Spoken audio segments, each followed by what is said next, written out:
ಎಷ್ಟು ಕಲ್ಪ ಸಾಧನೆ ಉಂಟೋ ಅಷ್ಟು ಕಲ್ಪ ಪ್ರಾರಬ್ಧ. ಬ್ರಹ್ಮದೇವರಿಗೆ 100 ಕಲ್ಪ ಸಾಧನೆ, 100 ಕಲ್ಪ ಪ್ರಾರಬ್ಧ. ರುದ್ರದೇವರಿಗೆ 50 ಕಲ್ಪ ಸಾಧನೆ, 50 ಕಲ್ಪ ಪ್ರಾರಬ್ಧ. ಇಂದ್ರ ಪದವಿಗೆ ಬರುವವರಿಗೆ 20 ಕಲ್ಪ ಸಾಧನೆ, 20 ಕಲ್ಪ ಪ್ರಾರಬ್ಧ. ಹೀಗೆ ಸಾಧನೆ ಮತ್ತು ಪ್ರಾರಬ್ಧಗಳು ಎರಡೂ ಕೂಡ ಸಮಾನವಾಗಿ ಶಾಸ್ತ್ರದಲ್ಲಿ ಪರಿಗಣಿತವಾಗಿದ್ದಾವೆ. ಹೀಗೆ ಈ ಪ್ರಕಾಶ ಸಂಹಿತೆ ಮೊದಲಾಗಿರತಕ್ಕಂಥ ಎಲ್ಲ ವಾಕ್ಯಗಳನ್ನು ನಾವು ಕೂಡಿಸ್ಲಿಕ್ಕೆ ಸಾಧ್ಯ ಇದೆ. ನೋಡಿ, ನಾನು ಹೇಳಿದ್ನಲ್ಲ, ಘಟನೆಗಳನ್ನು ಭಿನ್ನ ಭಿನ್ನ ಕಾಲದ್ದನ್ನು ದಾಸರು ರೆಕಾರ್ಡ್ ಮಾಡ್ತಾರೆ ಅನ್ನೋದಕ್ಕೆ ಪಾದನ್ಯೂನ ಶತಾಬ್ದ ಪರ್ಯಂತೋದಿ ಉಗ್ರತಪಹ್ವಯದಿ ಲವಣೋದಧಿಯೊಳಗೆ ದಶಕಲ್ಪ ತಪವಿದ್ದ ಅನಂತರದಿ ಸಾಧಿಸಿದ ಮಹದೇವ ಪದವಾರೈದು ನವಕಲ್ಪಾವಸಾನಕ್ಕೆ 5 ವನುತ ಶೇಷ ಪದವನು ಪಾರ್ವತಿ ಸಹಿತ. ಈ ವಾಕ್ಯವೂ ಸಾವಕಾಶವೇ. ಇದನ್ನು ನೀವು ಭಾಗವತ ತಾತ್ಪರ್ಯಕ್ಕೂ ಅನ್ವಯ ಮಾಡಿಕೊಳ್ಳುವಂತೆ ವಿವರಣೆ ಮಾಡಲಿಕ್ಕೆ ಬರುತ್ತೆ. ಅದರಂತೆ ಅನುವ್ಯಾಖ್ಯಾನಕ್ಕೆ ತಕ್ಕಂತೆ ಈ ವಾಕ್ಯವನ್ನು ಅನ್ವಯ ಮಾಡಿಕೊಳ್ಳಿಕ್ಕೆ ಬರುತ್ತೆ. ನೋಡಿ, ಪಾದನ್ಯೂನ ಶತಾಬ್ದ ಪರ್ಯಂತ ಓದಿ. ಬ್ರಹ್ಮದೇವರ ಆಯುರ್ಮಾನ 100 ವರ್ಷಗಳು. ಅದರಲ್ಲಿ ಪಾದನ್ಯೂನ 25 ಕಡಿಮೆ, 75 ವರ್ಷಗಳವರೆಗೆ ಉಗ್ರತಪ ರುಜಿಯೋಗಿಗಳಲ್ಲಿ ಅಧ್ಯಯನ ಮಾಡಿದ್ದಾನೆ. ಇದನ್ನ ಕಲ್ಕಿ ಅಂತ ಅಂದುಕೊಳ್ಳಿ. ಮೊದಲನೇ ಸ್ಥಾನದಲ್ಲಿರತಕ್ಕಂಥ ಕಲ್ಕಿಯಲ್ಲಿ ಉಗ್ರತಪ 75 ವರ್ಷಗಳ ಬ್ರಹ್ಮದೇವರ ಆಯುರ್ಮಾನದಿಂದ ಬ್ರಹ್ಮದೇವರ 75 ವರ್ಷಗಳ ಕಾಲ ಅಧ್ಯಯನವನ್ನು ಮಾಡಿದ್ದಾನೆ. ಹಾಗಿದ್ದರೆ ಅನುವ್ಯಾಖ್ಯಾನ ಗಮನಿಸಿ. ಆಚಾರ್ಯರು ಹೇಳಿದ್ದು ಲಿಂಗಾಲ್ ಆತವ್ಯತಃ ಪೂರ್ವಂ ರುಜೋರ್ ಬ್ರಹ್ಮತ್ವತಃ ಶತಾತ್ ಶುಶ್ರಾವ ಉಗ್ರತಪಾನಾಮ ಯೋಗ್ಯೋ ರುದ್ರಪದಸ್ಯಯಃ ತತ್ರಿಭಾಗಮುಪಾಸಾಂಚ ಚಕ್ರೇ ಸಂಹೃತ ಮಾನಸಃ. ಇಲ್ಲಿ 50 ಕಲ್ಪ ಅಧ್ಯಯನ, ಇನ್ನು 25 ವರ್ಷಗಳ ಕಾಲ ಉಪಾಸನೆ. ಅಲ್ಲಿಗೆ 75 ವರ್ಷ ಆಯಿತು. 75 ವರ್ಷಗಳ ಕಾಲ ಉಗ್ರತಪ ಅಧ್ಯಯನ ಮಾಡಿದ್ದಾನೆ ಎಂಬುದನ್ನು ಹೇಳುವುದರ ಮೂಲಕ ಶಾಸ್ತ್ರ ನಮಗೆ ಆವೃತ್ತಿ ರಸಕೃತ ಉಪದೇಶ, ಸದಾಕಾಲ ನಿರಂತರ ಶ್ರವಣ ಮನನಾದಿಗಳಲ್ಲಿ ನಮ್ಮನ್ನು ತೊಡಗಿಸಿಕೊಳ್ಬೇಕು ಅನ್ನುವ ಸಂದೇಶವನ್ನು ನಮಗಿಲ್ಲಿ ಶಾಸ್ತ್ರ ಕೊಟ್ಟಿದೆ. ಇಲ್ಲಿಯೂ ಕೂಡ ದಶಕಲ್ಪ ತಪವಿದ್ದನಂತರದಿ ಸಾಧಿಸಿದ ಮಹದೇವ ಪದ 6 ನವಕಲ್ಪಾವಸಾನಕ್ಕೆ. ಮಹದೇವ 6 ನವಕಲ್ಪಾವಸಾನಕ್ಕೆ. 6 × 5 30, 30 + 9 39 ಕಳೆದ ಮೇಲೆ 40, 40ರಲ್ಲಿ ರುದ್ರ, 41ರಲ್ಲಿ ಶೇಷನಾಗಿ ಮುಕ್ತಿ. ಇದು ಭಾಗವತ ತಾತ್ಪರ್ಯಕ್ಕೆ ಅಂಟಿಕೊಂಡವರ ವ್ಯಾಖ್ಯಾನ ಮಾಡುವ ಕ್ರಮವಾದರೆ, ದಾಸರಾಯರ ಈ ವಾಕ್ಯ ಫ್ಲೆಕ್ಸಿಬಲ್. ಯಾಕೆಂದ್ರೆ ಅನುವ್ಯಾಖ್ಯಾನದ ಲಿಟರಲ್ ಟ್ರಾನ್ಸ್ಲೇಷನ್ ಇದು. ಹಾಗೂ ಕೂಡಿಸ್ಲಿಕ್ಕೆ ಬರುತ್ತೆ, ಹೀಗೂ ಕೂಡಿಸ್ಲಿಕ್ಕೆ ಬರುತ್ತೆ. ನೋಡಿ, 6 ನವಕಲ್ಪಾವಸಾನಕ್ಕೆ. 6 × 5 ಮಾಡಿಕೊಳ್ಬೇಡಿ. 6 + 5 = 11. 11 × 9 99 ಕಲ್ಪಗಳಾಗುವಾಗ 100ನೇ ಕಲ್ಪದಲ್ಲಿ ಅವರು ರುದ್ರ, ಅನಂತರದಲ್ಲಿ ಶೇಷ, ಹೀಗೆ ಮುಕ್ತಿಯನ್ನು ಪಡೆದುಕೊಂಡಿದ್ದಾರೆ ಅಂತ 50 ಕಲ್ಪಗಳ ಸಾಧನೆ, 50 ಕಲ್ಪಗಳ ಪ್ರಾರಬ್ಧ, ಇದು ಎರಡನ್ನೂ ಕೂಡ ಸಮಂಜಸವಾಗಿ ಕೂಡಿಸಲಿಕ್ಕೆ ಬರ್ತದೆ ಅಂತ ಈ ವಾಕ್ಯಗಳನ್ನು ನೋಡುವಾಗ ಸ್ಪಷ್ಟ ಆಗ್ತದೆ. ಇದರ ಜೊತೆಗೆ ವಿಜಯರಾಯರ ಸುಳಾದಿಯಲ್ಲೂ ಕೂಡ 5 50, 5 ತಲೆ ಇರುವ ರುದ್ರದೇವರಿಗೆ 50 ಕಲ್ಪ ಸಾಧನೆ. ನಾನೀಗ ಆರಂಭದಲ್ಲಿ ಹೇಳಿದೆ, ರುಜಿಯೋಗಿಗಳಿಗೆಲ್ಲ ಲಾತವ್ಯ ಅಂತ ಒಂದು ಸಮಾನವಾದ ನಾಮಧೇಯ ಇದೆ ಅಂತ. 98 ಮಂದಿ ಲಾತವ್ಯರು ಕಾಣೋ ವಿಜಯರಾಯರ ಸುಳಾದಿಯಲ್ಲಿ ಬರತಕ್ಕಂಥ ಮಾತು. ಪದುಮಜಾಂಡಾವರಣ ಪುಟ್ಟಿದ ಪೂರ್ವದಲ್ಲಿ ಸದಮಲವಾಗಿದ್ದ ಲಾತವ್ಯ ಜನರೆಲ್ಲ ಉದುಭವಿಸಿದರೆಂದು ಸೂಕ್ಷ್ಮ ಶರೀರದಲ್ಲಿ. ಹಾಗಿದ್ದರೆ ಲಾತವ್ಯ ಜನ 98 ಮಂದಿ ಅಂತಾರೆ ವಿಜಯರಾಯರು. ಹಾಗಿದ್ದರೆ ಅವರಿಗೆ ಒಂದು ಸಮಾನವಾದ ನಾಮ ಲಾತವ್ಯ ಅನ್ನೋದು. 98ರವರೆಗೆ ಬೇರೆ ಬೇರೆ ಹೆಸರಿನ ಜೊತೆಗೆ ಇದು ಒಂದು ಹೆಸರುಂಟು. 99 ಪ್ರಾಣ, 100ನೇಯವನು ಚತುರ್ಮುಖ ಬ್ರಹ್ಮ. ಈ ಮೂಲಕ ಅವನು ಮುಕ್ತಿಯನ್ನು ಪಡೆದುಕೊಳ್ಳತಕ್ಕಂಥವನು. ಹೀಗೆ 2 ಬಗೆಯ ವ್ಯಾಖ್ಯಾನಗಳ ಪದ್ಧತಿಯನ್ನು ಕೂಡ ಯಥಾಮತಿಯಾಗಿ ಕೂಡಿಸ್ತಕ್ಕಂಥ ಪ್ರಯತ್ನವನ್ನು ನಾನು ಮಾಡಿದ್ದೇನೆ. ಪಂಡಿತರಿಗೆ ತುಂಬ ಚರ್ಚೆಗೆ ಅವಕಾಶ ಇರತಕ್ಕಂತಹ ಒಂದು ಗಂಭೀರವಾದ ವಿಷಯ ಇದು. ನಮಗೆ ಚಂದ್ರಿಕಾಚಾರ್ಯರು ಪ್ರದರ್ಶನ ಮಾಡಿದ ಒಂದು ಮಾರ್ಗದರ್ಶನ ಇದೆ. ಯಾವುದೇ ವಾಕ್ಯಗಳಲ್ಲೂ ಕೂಡ ಪರಸ್ಪರ ವಿರೋಧವನ್ನು ನಾವು ಚಿಂತನೆ ಮಾಡಬಾರದು. ಏಕವಾಕ್ಯತೆಯನ್ನು ಕಂಡುಕೊಳ್ಳತಕ್ಕಂಥ ಒಂದು ಮಾರ್ಗವನ್ನು ಚಂದ್ರಿಕೆಯಲ್ಲಿ ವ್ಯಾಸತೀರ್ಥರು ಪ್ರದರ್ಶನ ಮಾಡಿದ್ದಾರೆ. ಅದನ್ನ ಮುಂದಿನ ಟಿಪ್ಪಣಿಗಳು ಅದನ್ನೇ ಅನುಸರಿಸಿಕೊಂಡು ಬಂದಿದ್ದಾವೆ. ಕೆಲವು ಕಡೆಗಳಲ್ಲಿ ಮತಭೇದ ಇದೆ, ಮಾತು ವಾಂಗ್ಮಯದಲ್ಲಿ ಇಲ್ಲ ಅಂತ ಹೇಳಲಿಕ್ಕೆ ಬರುವುದಿಲ್ಲ. ಆ ಮತಭೇದಗಳನ್ನು ಹೇಗೆ ನಾವು ಮಹಾತ್ಮರ ಸನ್ನಿಧಾನದಲ್ಲಿ ಇದ್ಕೊಂಡು ಅವರ ಮಾರ್ಗದರ್ಶನದಲ್ಲಿ ಅದರಲ್ಲಿ ಅವಿರೋಧವನ್ನು ಪಡೆದುಕೊಳ್ಬೇಕು ಅನ್ನತಕ್ಕಂಥ ಮಾರ್ಗವನ್ನು ತಿಳಿದುಕೊಳ್ಬೇಕು. ಪರಮ ಪೂಜ್ಯ ಶ್ರೀಪಾದಂಗಳವರ ದಿವ್ಯ ಸನ್ನಿಧಿಯಲ್ಲಿ ಈ ವಿಷಯದ ಬಗ್ಗೆ 4 ಮಾತುಗಳನ್ನು ಆಡತಕ್ಕಂಥ ಭಾಗ್ಯವನ್ನು ಪರಮ ಪೂಜ್ಯ ವಿದ್ಯಾಧೀಶತೀರ್ಥ ಶ್ರೀಪಾದಂಗಳವರು ಕರುಣಿಸಿದ್ದಾರೆ. ನಾನು ನಿನ್ನೆ ಹೇಳ್ತಾ ಇದ್ದೆ, ಪರಮ ಪೂಜ್ಯ ವಿದ್ಯಾಧೀಶತೀರ್ಥ ಶ್ರೀಪಾದಂಗಳವರು, ವಿದ್ಯಾಧೀಶತೀರ್ಥ ಶ್ರೀಪಾದಂಗಳವರು ಇವತ್ತು ಬೆಳಗ್ಗೆ ನಮ್ಮ ಸ್ವಾಮಿಗಳಿದ್ದರು. 3 ಜನ ನರಸಿಂಹದೇವರ 3 ಕಣ್ಣುಗಳಿದ್ದಂತೆ. ನೇತ್ರಾಣಿವತ್ರಯೋಪಿ ತ್ರಿಜಗತಿ ನೃಹರೇರಿಂಧತೆಯ ಪ್ರಬಂಧಾಹ. ಇನ್ನೊಂದರ್ಥದಲ್ಲಿ ಇಚ್ಛಾಶಕ್ತಿ, ಜ್ಞಾನಶಕ್ತಿ, ಕ್ರಿಯಾಶಕ್ತಿಗಳು ಭಗವಂತನ 3 ಕಣ್ಣುಗಳು ಅಂತ. ಹಾಗೆ ನಮ್ಮ ವಿದ್ಯಾಮಾನ್ಯ ತೀರ್ಥರಿಗೆ 3 ಕಣ್ಣುಗಳು, ಗುರುಗಳು ಮತ್ತು ವಿದ್ಯಾಧೀಶತೀರ್ಥರು, ವಿದ್ಯಾಧೀಶತೀರ್ಥ ಶ್ರೀಪಾದಂಗಳವರು. ಇವತ್ತು ಬೆಳಿಗ್ಗೆ ಸ್ವಾಮಿಗಳು ಹೇಳಿದರು, ನಮ್ಮ 3 ಮಠದ ಆರಾಧ್ಯ ಮೂರ್ತಿ ರಾಮ. ಇವತ್ತು ಪೂಜೆ ಮಾಡುವಾಗ ನನಗೊಂದು ಅನಿರ್ವಚನೀಯವಾದ ಆನಂದ ಆಯಿತು. 3 ರಾಮರನ್ನು ಒಂದೇ ಪೀಠದಲ್ಲಿ ಇವತ್ತು ಕುಳ್ಳಿರಿಸಿ ಪೂಜೆ ಮಾಡುವಾಗ ಪರಮಾನಂದವನ್ನು ಅನುಭವಿಸಿದೆ ಇವತ್ತು ಅಂತ ಸ್ವಾಮಿಗಳವರು ಹೇಳಿದರು. ಅಂಥ 2 ಪ್ರತಿಬಿಂಬಗಳು ಇವತ್ತು ಇಲ್ಲಿ ಕುಳಿತು ಈ ಜ್ಞಾನ ಕಾರ್ಯವನ್ನು ನಡೆಸಿಕೊಡ್ತಾ ಇದ್ದಾವೆ. ಪರಮ ಪೂಜ್ಯ ವಿದ್ಯಾಧೀಶತೀರ್ಥ ಶ್ರೀಪಾದಂಗಳವರು ಮುದ್ರಣ ಮಾಡಿದ ಆಹ್ವಾನ ಪತ್ರಿಕೆಯನ್ನ ಓದಲಿಕ್ಕೂ ಎದೆಗಟ್ಟಿ ಹಿಡ್ಕೊಳ್ಬೇಕು. ಕೆಲವರು, ಎಲ್ಲರೂ ಅಲ್ಲ. ಅಲ್ಲಿ ಅವರು ಮಾಡತಕ್ಕಂಥ ಸಂಭ್ರಮ, ಜ್ಞಾನ ಕಾರ್ಯಗಳು, ಆ ಗೌಜು ನೋಡಿದರೆ ಗಾಬರಿ ಆಗ್ತದೆ. ಎಷ್ಟು ಲಕ್ಷ ಪುಡಿ ಮಾಡ್ತಾರೆ ಗೊತ್ತಿಲ್ಲ ಅವರು.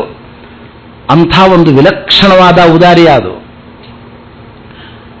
ಇದು ವಿದ್ಯಾಮಾನ್ಯ ತೀರ್ಥರ ತಪಸ್ಸಿನ ಜೊತೆಗೆ ಹರಿದು ಬಂದ ಔದಾರ್ಯ ಅಂತ ಬೆಳಗ್ಗೆ ನಮ್ಮ ಸ್ವಾಮಿಗಳವರು ಹೇಳಿದರು. ಇಬ್ಬರು ಗುರುಗಳಲ್ಲೂ ಕೂಡ ವಿದ್ಯಾಧೀಶತೀರ್ಥ ಶ್ರೀಪಾದಂಗಳವರು, ವಿದ್ಯಾಧೀಶತೀರ್ಥ ಶ್ರೀಪಾದಂಗಳವರು, ಅವರಿಬ್ಬರಿಗೂ ಒಂದು ಸಮಾನವಾದ ವಿದ್ಯಾಮಾನ್ಯ ತೀರ್ಥ ಸ್ವಾಮಿಗಳವರ ಗುಣ ಅಂದರೆ,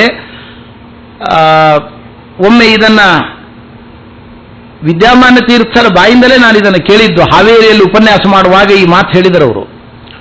ನಮ್ಮ ಇಬ್ಬರು ಸ್ವಾಮಿಗಳವರು ಯುಧಿಷ್ಠಿರ ಇದ್ದಂಗೆ ಅಂತ. ಅದು ಯದ್ಯಪಿ ಆವತ್ತು ಭಂಡಾರಕೆರೆ ಸ್ವಾಮಿಗಳವರ ಕಾರ್ಯಕ್ರಮ ಇತ್ತು, ಅಲ್ಲಿ ವೇದವ್ಯಾಸ ಜಯಂತಿ ಕಾರ್ಯಕ್ರಮ. ಆವತ್ತು ಅವರು ಆಡಿದ ಮಾತು ಇವತ್ತಿಗೂ ನನ್ನ ಕಿವಿಯಲ್ಲಿದೆ.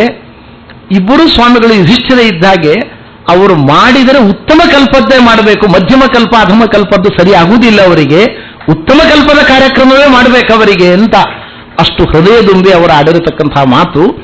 ಆ ರೀತಿಯೆಲ್ಲ ಅವರು ಜ್ಞಾನ ಕಾರ್ಯಗಳನ್ನು, ಪಾಠ ಪ್ರವಚನಗಳನ್ನು, ಸುಧಾದಿ ಗ್ರಂಥಗಳ ವ್ಯಾಖ್ಯಾನ, ವಾಕ್ಯಾರ್ಥಗೋಷ್ಠಿ ಎಲ್ಲವೂ ವಿದ್ಯಾಮಾನ್ಯ ತೀರ್ಥರಿಗೆ ತುಂಬ ಪ್ರಿಯವಾಗಿರತಕ್ಕಂಥ ಗೋಷ್ಠಿಗಳು. ಇಂಥ ಗಂಭೀರವಾದ ವಿದ್ವಾಂಸರು ಚರ್ಚೆ ಮಾಡಬಹುದಾದ ವಿಷಯಗಳನ್ನು ಕೊಟ್ಟು ನಮಗೂ ಕೂಡ ಬುದ್ಧಿಗೆ ಅವರು ಅನುಗ್ರಹವನ್ನು ಮಾಡಿದ್ದಾರೆ. ಸ್ವಲ್ಪ ನಿಷ್ಕ್ರಿಯವಾಗಿ ನಾವು ಕೂತ್ಕೊಳ್ಳಿಕ್ಕೆ ಅವಕಾಶ ಇಲ್ಲ. ಕಠಿಣವಾದ ವಿಷಯಗಳನ್ನು ಸ್ವಲ್ಪ ಸಾಣೆ ಹಿಡೀರಿ, ಓದ್ರಿ, ಹೆಚ್ಚು ಪರಿಶ್ರಮ ಪಟ್ಟು ಏನನ್ನಾದರೂ ಚಿಂತನೆ ಮಾಡಿ ಇಂಥ ನಮ್ಮ ಮೇಲೂ ಕೂಡ ಅನುಗ್ರಹವನ್ನು ಮಾಡಿ ಇಂಥ ವಿಷಯವನ್ನು ಕೊಟ್ಟ ಪರಮ ಪೂಜ್ಯ ವಿದ್ಯಾಧೀಶತೀರ್ಥ ಶ್ರೀಪಾದಂಗಳವರ ಕಾರುಣ್ಯವನ್ನು ನೆನೆದುಕೊಳ್ತಾ ಈ ವಾಂಗ್ಮಯ ಸೇವೆಯನ್ನ ಗುರುವಂತರ್ಗತ ಭಾರತೀಯ ರಮಣ ಮುಖ್ಯ ಪ್ರಾಣಾಂತರ್ಗತ ಗೋಪಾಲಕೃಷ್ಣ ದೇವರ ಪಾದಾರವಿಂದಗಳಲ್ಲಿ ಸಮರ್ಪಣೆ ಮಾಡ್ತಾ ಇದ್ದೇನೆ. ಇದರ ಜೊತೆಗೆ ಕೊನೆಯದಾಗಿ ಇನ್ನೊಂದು ಸಂತೋಷದ ಸುದ್ದಿಯಿಂದ ನಾನು ಹೇಳ್ತಕ್ಕಂಥದ್ದು ನಿಮಗೆಲ್ಲ ಗೊತ್ತಿರುವಂತಹದ್ದು.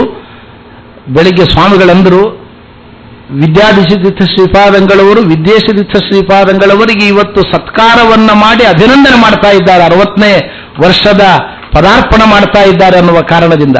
ಇದು ಪೀಠಾಧಿಪತಿಗಳಲ್ಲಿ ಯಾವ ರೀತಿಯ ಸಾಮರಸ್ಯ ಇರಬೇಕು, ಯಾವ ರೀತಿಯಲ್ಲಿ ನಾವು ವೈಷ್ಣವರನ್ನ ಪೀಠಾಧಿಪತಿಗಳನ್ನು ಗೌರವಿಸಬೇಕು ಅನ್ನತಕ್ಕಂಥದ್ದು ಇಬ್ಬರಲ್ಲೂ ಕೂಡ ಪರಸ್ಪರ ಹಾಸುಹೊಕ್ಕಾಗಿರತಕ್ಕಂಥ ಮಹಾಗುಣ. ಅದನ್ನು ನಾವು ನೀವು ನೋಡುವ ಯೋಗ ನಮ್ಮದಾಗಿರುವುದು ನಮ್ಮ ನಿಮ್ಮ ಪುಣ್ಯ ಅಂತ ಹೇಳ್ತಾ ನನ್ನ ಮಾತುಗಳಿಗೆ ಪೂರ್ಣ ವಿರಾಮವನ್ನು ಹೇಳ್ತೇನೆ. ಶ್ರೀಕೃಷ್ಣ ಅರ್ಪಣಮಸ್ತು. ಧನ್ಯವಾದಗಳು ಡಾಕ್ಟರ್ ಆನಂದ ತೀರ್ಥಾಚಾರ್ಯ ನಾಗಸಂಪಿಗೆ ಅವರಿಗೆ. ಈಗ ಮುಂದಿನ ವಿದ್ವಾಂಸರು ಡಾಕ್ಟರ್ ಎಚ್ ಸತ್ಯನಾರಾಯಣಾಚಾರ್ಯ ಬೆಂಗಳೂರು. ಅವರು ಮಂಡಿಸತಕ್ಕಂಥ ವಿಷಯ ಸ್ವರೂಪ ದೇಹದಲ್ಲಿ ವಾಯುದೇವರ ಪ್ರವೇಶ. ಡಾಕ್ಟರ್ ಎಚ್ ಸತ್ಯನಾರಾಯಣಾಚಾರ್ಯರು ವೇದಿಕೆಗೆ ಬರಬೇಕಾಗಿ ವಿನಂತಿ.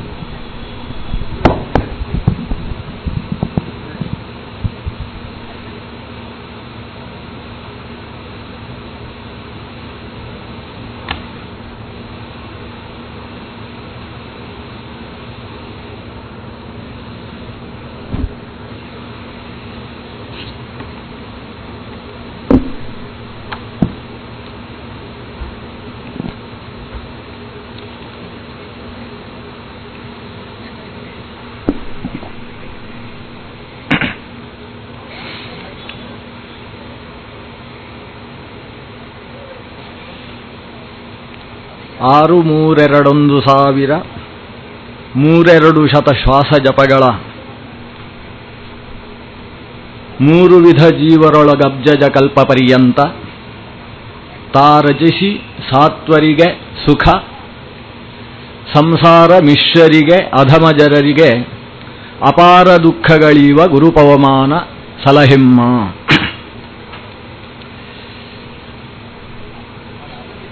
ಶ್ರೀ ಗುರುಭ್ಯೋ ನಮಃ. ಹರಿ ಓಂ. ಒಂದು ವಿಶಿಷ್ಟವಾದ ವಿಷಯದಲ್ಲಿ 10-15 ನಿಮಿಷಗಳ ಚಿಂತನೆಯನ್ನು ನಿಮ್ಮ ಮುಂದೆ ಇಡುವುದಕ್ಕೆ ಪರಮಪೂಜ್ಯ ಶ್ರೀಪಾದರ ಅನುಮತಿಯನ್ನು ಕೇಳ್ತಾ ಇದ್ದೇನೆ. ಇಲ್ಲಿಯ ತನಕ ರುದ್ರದೇವರ ಸಾಧನೆ ಎಷ್ಟು ಅನ್ನುವ ಚಿಂತನೆ ನಡೀತು. ಎಲ್ಲ ಈ ಮಧ್ಯಾಹ್ನದ ಹೊತ್ತು ಸ್ವಲ್ಪ ನಿದ್ದೆ ಮಾಡಲಿಕ್ಕೆ ಉಚಿತವಾದ ವಿಷಯಗಳು. ಯಾಕಂದರೆ ಈಗ ನಾನು ಮಾತಾಡುವ ವಿಷಯವೂ ಹಾಗೇ ಇದೆ. ಜೀವಸ್ವರೂಪದಲ್ಲಿ ಪ್ರಾಣನ ಪ್ರವೇಶ ಅಂತ ವಿಷಯ. ಆ ವಿಷಯಕ್ಕೆ ಮೊದಲು ಅರ್ಥ ಮಾಡಿಕೊಳ್ಳಲಿಕ್ಕೆ ಸ್ವಲ್ಪ ತಲೆ ತುರಿಸಿಕೊಳ್ಳಬೇಕಾದ ವಿಷಯ ಇದೆ. ನಾವು ಕಣ್ಣಿಗೆ ಕಾಣದೇ ಇದ್ದ ವಿಷಯ ಆದ್ರಿಂದ ಅವರು ಹಾಗೆ ಹೇಳಿದ್ದಾರೆ, ಇವರು ಹೀಗೆ ಹೇಳಿದ್ದಾರೆ ಅಂತ ಹೇಳುವುದು ಹೆಚ್ಚು ಸೂಕ್ತ. ಅದರಲ್ಲಿ ನಾವು ರಕ್ಷಿತರಾಗ್ತೇವೆ ಅಂತ. ಈಗ ಜೀವನಿಗೆ 4 ಶರೀರ ಇದೆ ಅನ್ನುವುದು ಇಲ್ಲಿ ಸೇರಿದ ಸಭೆಗೆ ಸ್ಪಷ್ಟ ಗೊತ್ತಿದೆ. ಹೊರಗೆ ಕಾಣತಕ್ಕಂತಹ ಸ್ಥೂಲ ಶರೀರ, ಪಾಂಚಭೌತಿಕವಾದ ಶರೀರ, ಇವೆಲ್ಲವೂ ಲಿಂಗದ ತನಕವೂ ಕೂಡ ಪಂಚಭೂತ ಸಂಬಂಧ ಇದೆ. ಇದು ಸ್ಥೂಲ ಶರೀರ.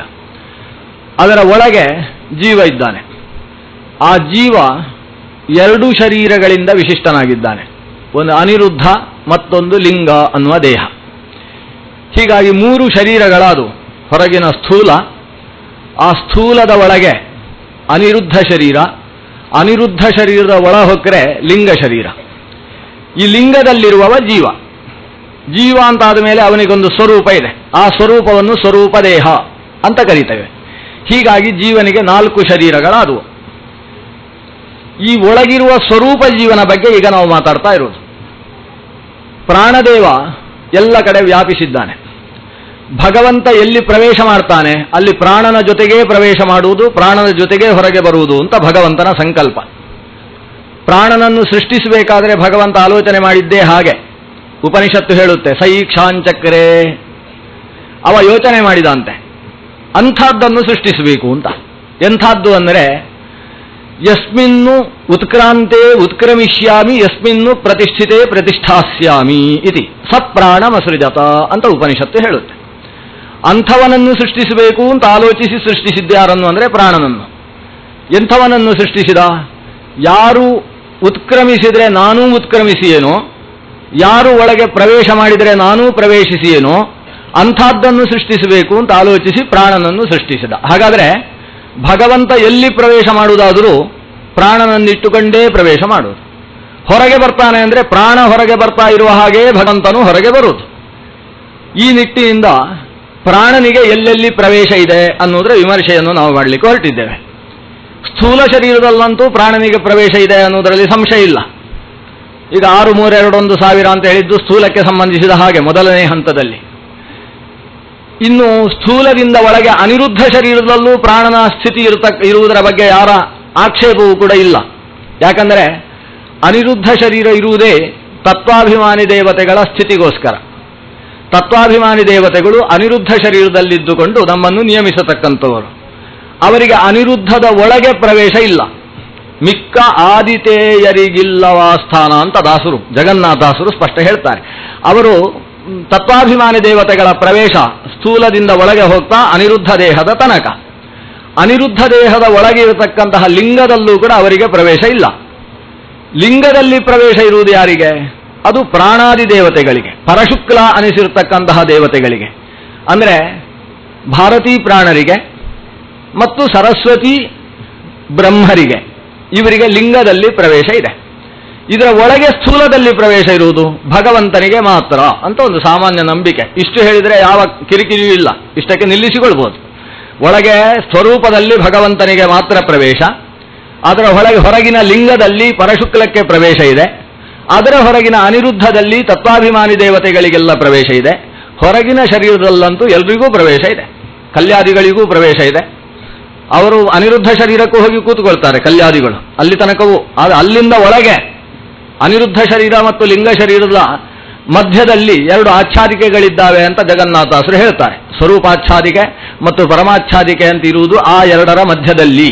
ವಸ್ತುತಃ ಅವರು ಲಿಂಗ ಮತ್ತು ಸ್ವರೂಪ ಇವುಗಳ ಮಧ್ಯದಲ್ಲಿ ಆಚ್ಛಾದಿಕಾದ್ವಯದ ಉಲ್ಲೇಖ ಮಾಡ್ತಾರೆ. ಆರಧಿಕ ಕಲೆಗಳುಳ್ಳ ಶರೀರ ಅನಿರುದ್ಧಗಳ ಮಧ್ಯದಿ ಸೇರಿ ಇಪ್ಪುವು ಜೀವ ಪರಮಾಚ್ಛಾದಿಕ ದ್ವಯವು ಬಾರದಂದದಿ ದಾನವರ ಅತಿ ದೂರಗೈಸುತ್ತ ಶ್ರೀಜನಾರ್ದನ ಮೂರು ಗುಣದೊಳಗಿಪ್ಪನೆಂದಿಗೂ ತ್ರಿವೃತೆಂದೆನಿಸಿ. ಆರಧಿಕ ಕಲೆಗಳುಳ್ಳ ಶರೀರ ಅಂತ ಹೇಳಿದರೆ ಲಿಂಗ ಶರೀರ, 16 ಕಲೆಗಳಿಂದ ಕೂಡಿರತಕ್ಕಂತಹ ಲಿಂಗದೇಹ. ಲಿಂಗದೇಹದ ಹೊರಗಿರತಕ್ಕಂಥದ್ದು ಅನಿರುದ್ಧ. ಈ ಅನಿರುದ್ಧದ ಉದ್ದೇಶ ಇರುವುದೇ ತತ್ವಾಭಿಮಾನಿ ದೇವತೆಗಳ ಸ್ಥಿತಿಗಳಿಗೋಸ್ಕರ. ಅದನ್ನು ಬಿಟ್ಟು ಬೇರೆ ಕೃತ್ಯವನ್ನು ಅನಿರುದ್ಧ ದೇಹಕ್ಕೆ ಹೇಳುವುದಿಲ್ಲ. ಈ ಅನಿರುದ್ಧ ಮತ್ತು ಲಿಂಗ ಇವೆರಡೂಗಳ ಮಧ್ಯದಲ್ಲಿ ಸೇರಿ ಇಪ್ಪುವು ಜೀವ ಪರಮಾಚ್ಛಾದಿಕ ದ್ವಯವು. ಜೀವಾಚ್ಛಾದಿಕ ಪರಮಾಚ್ಛಾದಿಕ ಅನ್ನುವುದು ಲಿಂಗ ಮತ್ತು ಅನಿರುದ್ಧ ದೇಹಗಳ ಮಧ್ಯದಲ್ಲಿದೆ. ಈ ಆಚ್ಛಾದನೆಯ ಒಳಗೆ ಕಲ್ಯಾದಿ ಅಸುರರಿಗೆ ಪ್ರವೇಶವಾಗದೇ ಇರುವ ಹಾಗೆ ಭಗವಂತ ಅಲ್ಲಿ ನಿಂತು ರಕ್ಷಣೆ ಕೊಡ್ತಾನೆ ಅನ್ನುವ ವಿಷಯವನ್ನು ದಾಸರಲ್ಲಿ ನಿರೂಪಣೆ ಮಾಡ್ತಾರೆ. ಒಟ್ಟಿನಲ್ಲಿ ಈಗ ಒಳಗೆ ಸ್ವರೂಪ ದೇಹಕ್ಕೆ ಪ್ರವೇಶ ಮಾಡಿದರೆ ಅಲ್ಲಿ ಭಗವಂತ ನಿಂತು ಕೆಲಸ ಮಾಡಿಸ್ತಾನೆ ಅನ್ನುವುದನ್ನು ದಾಸರು ಸ್ಪಷ್ಟ ನಿರೂಪಣೆ ಮಾಡ್ತಾರೆ. ವ್ಯಾಪಕನು ತಾನಾಗಿ ಜೀವಸ್ವರೂಪ ದೇಹದ ಒಳ ಹೊರಗೆ ನಿರ್ಲೇಪನಾಗಿಹ ಜೀವಕೃತ ಕರ್ಮಗಳನ್ನು ಆಚರಿಸಿ ಶ್ರೀಪಯೋಜ ಭವೇರರಿಂದ ಪ್ರದೀಪವರ್ಣ ಸ್ವಮೂರ್ತಿ ಮಧ್ಯಗ ತಾಪಳೆವ ವಿಶ್ವಾದಿ ರೂಪದಿ ಸೇವ ಕೈಕೊಂಬ. ಇಲ್ಲಿ ಜೀವಸ್ವರೂಪ ದೇಹದ ಒಳ ಹೊರಗೆ ನಿರ್ಲೇಪನಾಗಿಹ ಭಗವಂತ ಜೀವಸ್ವರೂಪದ ಒಳಗೆ ಹೊರಗೆ ಇದ್ದುಕೊಂಡು ಲೇಪರಹಿತನಾಗಿ ಇದ್ದಾನೆ. ಜೀವಸ್ವರೂಪದಲ್ಲಿ ಭಗವಂತನ ಪ್ರವೇಶದ ಬಗ್ಗೆ ಸ್ಪಷ್ಟ ಮಾತುಗಳಿದ್ದಾವೆ. ಇನ್ನು ಪ್ರಾಣನ ಪ್ರವೇಶದ ಬಗ್ಗೆ ಇಲ್ಲಿ ಜಿಜ್ಞಾಸೆ. ನಾವು ನೇರವಾಗಿ ಪ್ರಾಣನಿಗೆ ಪ್ರವೇಶ ಇದೆ ಅಂತ ಹೇಳಿಬಿಟ್ರೆ ಸಮಸ್ಯೆ ಇಲ್ಲ. ಪ್ರಾಣ ಈಗ ನಾನು ಪ್ರಾರಂಭದಲ್ಲಿ ಹೇಳಿದ ವಿಷಯದ ಹಾಗೆ ಭಗವಂತ ತಾನು ಪ್ರವೇಶಿಸಬೇಕು ಅಂದರೆ ಪ್ರಾಣನನ್ನು ಮುಂದಿಟ್ಟುಕೊಂಡೇ ಪ್ರವೇಶಿಸುವುದು. ತಾನು ಹೊರಗೆ ಬರುವುದು ಅಂತ ಹೇಳಿದರೆ ಪ್ರಾಣನನ್ನು ಮುಂದಿಟ್ಟುಕೊಂಡೇ ಹೊರಗೆ ಬರುವುದು. ಹಾಗಾಗಿ ಜೀವಸ್ವರೂಪದಲ್ಲಿ ಭಗವಂತ ಪ್ರವೇಶಿಸ್ತಾನೆ ಅಂತಾದರೆ ಪ್ರಾಣನನ್ನು ಮುಂದಿಟ್ಟುಕೊಂಡೇ ಪ್ರವೇಶಿಸ್ತಾನೆ. ಆದ್ದರಿಂದ ಜೀವಸ್ವರೂಪ ದೇಹದ ಒಳಗೂ ಕೂಡ ಭಗವಂತನ ಪ್ರವೇಶ ಇದೆ. ಇದು ಈ ಉಪನಿಷತ್ತಿನಿಂದ ಲಭ್ಯವಾಗತಕ್ಕಂತಹ ವಿಷಯ. ಸರ್ವಮೂಲ ಗ್ರಂಥಗಳಲ್ಲಿ ಜೀವಸ್ವರೂಪಕ್ಕೆ ಅಭಿಮಾನಿಯಾಗಿರತಕ್ಕಂಥವ ಪ್ರಾಣದೇವ ಅನ್ನುವ ಮಾತುಗಳನ್ನು ನಾವು ಸ್ಪಷ್ಟ ಕಾಣ್ತೇವೆ. ದಾಸರು ಕೂಡ ಅದನ್ನು ಒಪ್ಪಿದ್ದಾರೆ. ಜೀವಸ್ವರೂಪಾಭಿಮಾನಿಯಾದವ ಪ್ರಾಣ ಅಂತ. ಯಾರು ಯಾವುದನ್ನು ಅಭಿಮಾನ ಪಡ್ತಾನೆ ಅದರಲ್ಲಿ ಪ್ರವೇಶ ಮಾಡ್ತಾನೆ ಅನ್ನುವುದು ದೇವತೆಗಳಿಗೆ ಸಂಬಂಧಪಟ್ಟ ವಿಷಯ. ಇಂದ್ರಿಯಾಭಿಮಾನಿ ಅಂದರೆ ಚಕ್ಷುರಭಿಮಾನಿ ಸೂರ್ಯ ಅಂದರೆ ಚಕ್ಷುಸ್ಸಿನ ಒಳಗೆ ಪ್ರವೇಶ ಮಾಡಿ ನಿಯಮನ ಮಾಡ್ತಾನೆ ಅಂತ ಅರ್ಥ. ಕೇವಲ ಹೊರಗಿನಿಂದ ಅಭಿಮಾನ, ನಾವು ಪಡುವ ಹಾಗೆ ಅಭಿಮಾನ ಪಡುವುದಲ್ಲ. ಇದು ನನ್ನ ಪುಸ್ತಕ, ಯಾರಾದರೂ ಎತ್ತುಕೊಂಡು ಹೋಗಬೇಕಾದ್ರೆ ನನಗೆ ಸಿಟ್ಟು ಬರುತ್ತೆ. ಯಾಕಂದರೆ ನಂದು ಅಂತ ನನಗೆ ಅಭಿಮಾನ ಇರ್ತದೆ. ನಾನು ಅದರ ಒಳಗೆ ಪ್ರವೇಶ ಮಾಡುವುದಿಲ್ಲ. ಆದರೆ ದೇವತೆಗಳು ಅಭಿಮಾನಿಗಳು ಅಂತ ಹೇಳಿದರೆ ಅವರು ಯಾವುದನ್ನು ಅಭಿಮಾನ ಪಡ್ತಾರೋ ಅದರ ಒಳಗೆ ಪ್ರವೇಶ ಮಾಡಿ ನಿಯಮನ ಮಾಡ್ತಾರೆ. ಆದ್ದರಿಂದ ಪ್ರಾಣದೇವ ಜೀವಸ್ವರೂಪಕ್ಕೆ ಅಭಿಮಾನಿ ಅಂತಾದಾಗ ಜೀವಸ್ವರೂಪದ ಒಳಗೆ ಪ್ರವೇಶ ಮಾಡಿ ನಿಯಮನ ಮಾಡ್ತಾನೆ ಅನ್ನುವುದನ್ನು ಅಂಗೀಕಾರ ಮಾಡಬೇಕು. ಇದರ ಜೊತೆಗೆ ಆಚಾರ್ಯರು ಅಲ್ಲಿ ಪ್ರಶ್ನೆಯನ್ನು ಮುಂದಿಡುವುದಾದರೆ ಜೀವಸ್ವರೂಪದ ಒಳಗೆ ಪ್ರವೇಶ ಮಾಡಲಿಕ್ಕೆ ಸಾಧ್ಯ ಇಲ್ಲ ಪ್ರಾಣನಿಗೆ ಅನ್ನುವುದು ದೊಡ್ಡ ಗಲಾಟೆಯ ವಿಷಯ. ಯಾಕಂದರೆ ಜೀವಸ್ವರೂಪ ಅಂದರೆ ಅದು ಎಷ್ಟು ದೊಡ್ಡದು?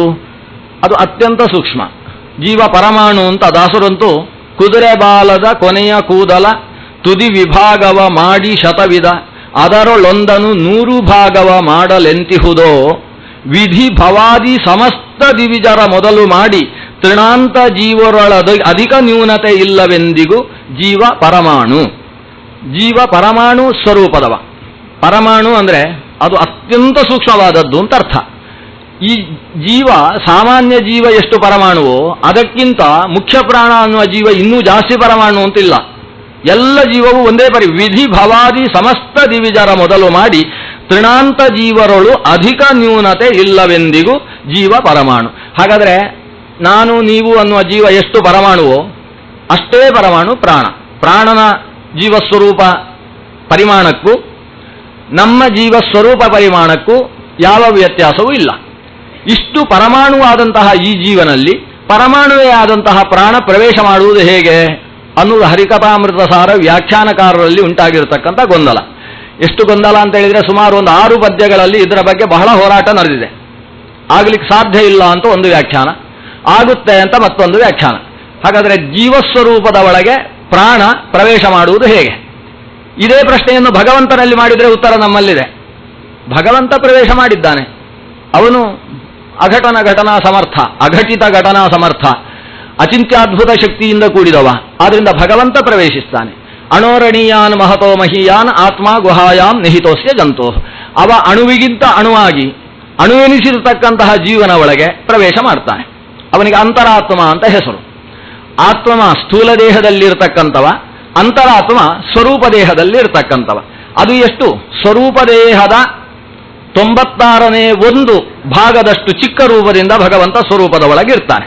ಸ್ವರೂಪ ದೇಹ ಅತ್ಯಂತ ಸೂಕ್ಷ್ಮವಾದರೆ ಅದು ದೇಹಾಂಗುಷ್ಟ ಮಿತೋ ದೇಹೇ ಜೀವಾಂಗುಷ್ಠ ಮಿತೋ ಹೃದಿ.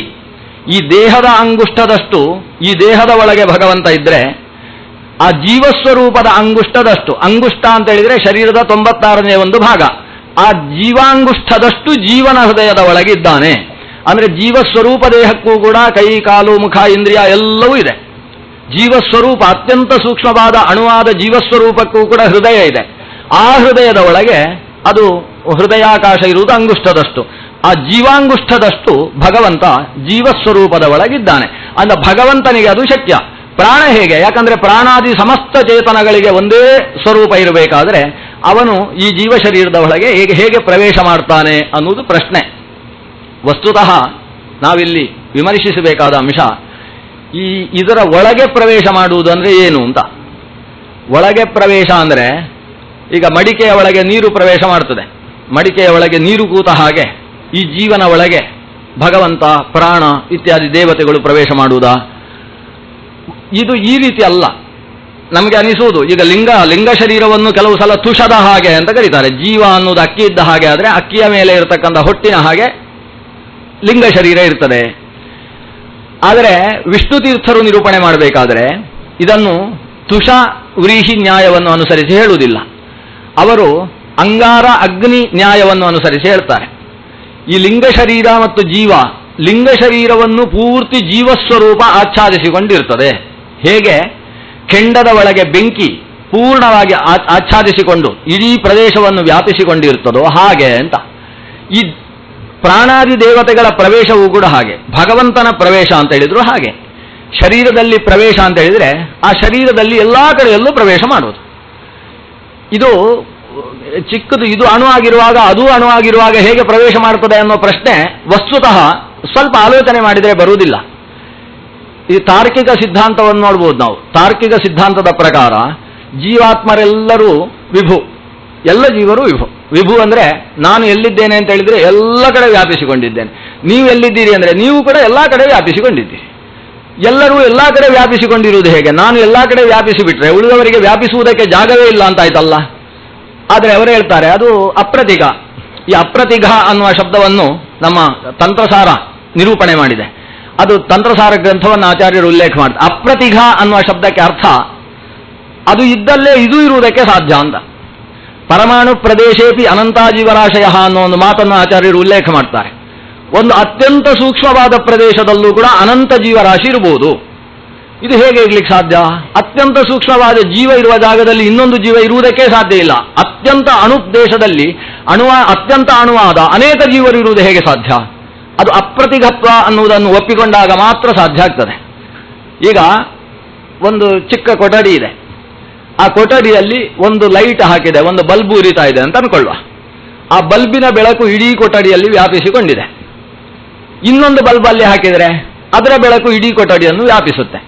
ನಮಗೆ ಪ್ರಶ್ನೆ, ಚಿಕ್ಕ ಮಗು ಪ್ರಶ್ನೆ ಮಾಡಬಹುದು, ಈಗಾಗಲೇ ಅದರ ಬೆಳಕು ಇಡೀ ಕೊಠಡಿಯನ್ನು ವ್ಯಾಪಿಸಿರುವಾಗ ಇನ್ನೊಂದು ಬಲ್ಬಿನ ಲೈಟು ಅಲ್ಲಿ ವ್ಯಾಪಿಸಲಿಕ್ಕೆ ಅವಕಾಶವೇ ಇಲ್ಲ ಅಂತ ಹೇಳ್ಬೋದು. ಅದು ಹಾಗಿಲ್ಲ. ಅಲ್ಲಿ ಸಾವಿರಾರು ಬೆಳಕುಗಳನ್ನು ನಾವು ಹಾಕಿದರೂ ಅಷ್ಟೂ ಬೆಳಕು ಅಷ್ಟೂ ಕೊಠಡಿಯಲ್ಲಿ ವ್ಯಾಪಿಸಿಕೊಳ್ತದೆ. ಹೀಗೆ ಜ್ಯೋತಿರೂಪವಾದದ್ದು ಜೀವ. ಜೀವ ಸೂಕ್ಷ್ಮವಾದಂತಹ ಜಾಗದಲ್ಲಿ ಯಾವ ಜಾಗದಲ್ಲಿದೆ ಅದೇ ಜಾಗದಲ್ಲಿ ಎಷ್ಟು ಬೆಳಕುಗಳು ಎಷ್ಟು ಜೀವಗಳು ಬೇಕಾದರೂ ವ್ಯಾಪಿಸಬಹುದು.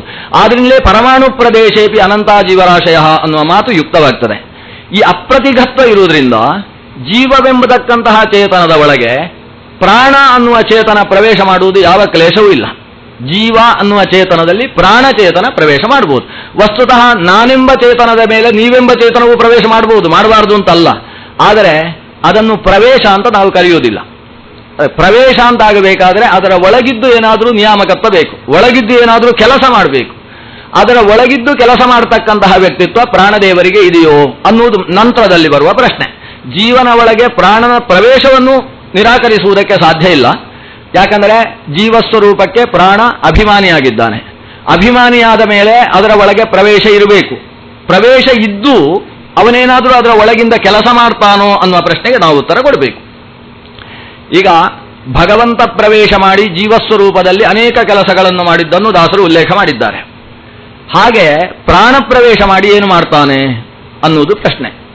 ಇದರಲ್ಲಿ ಈಗ ವ್ಯಾಖ್ಯಾನದ ವಿಪ್ರತಿಪತ್ತಿ ನಿಲ್ತದೆ. ನಮ್ಮ ಉಸಿರು ಮಾಡಿಸುವವ ಪ್ರಾಣ.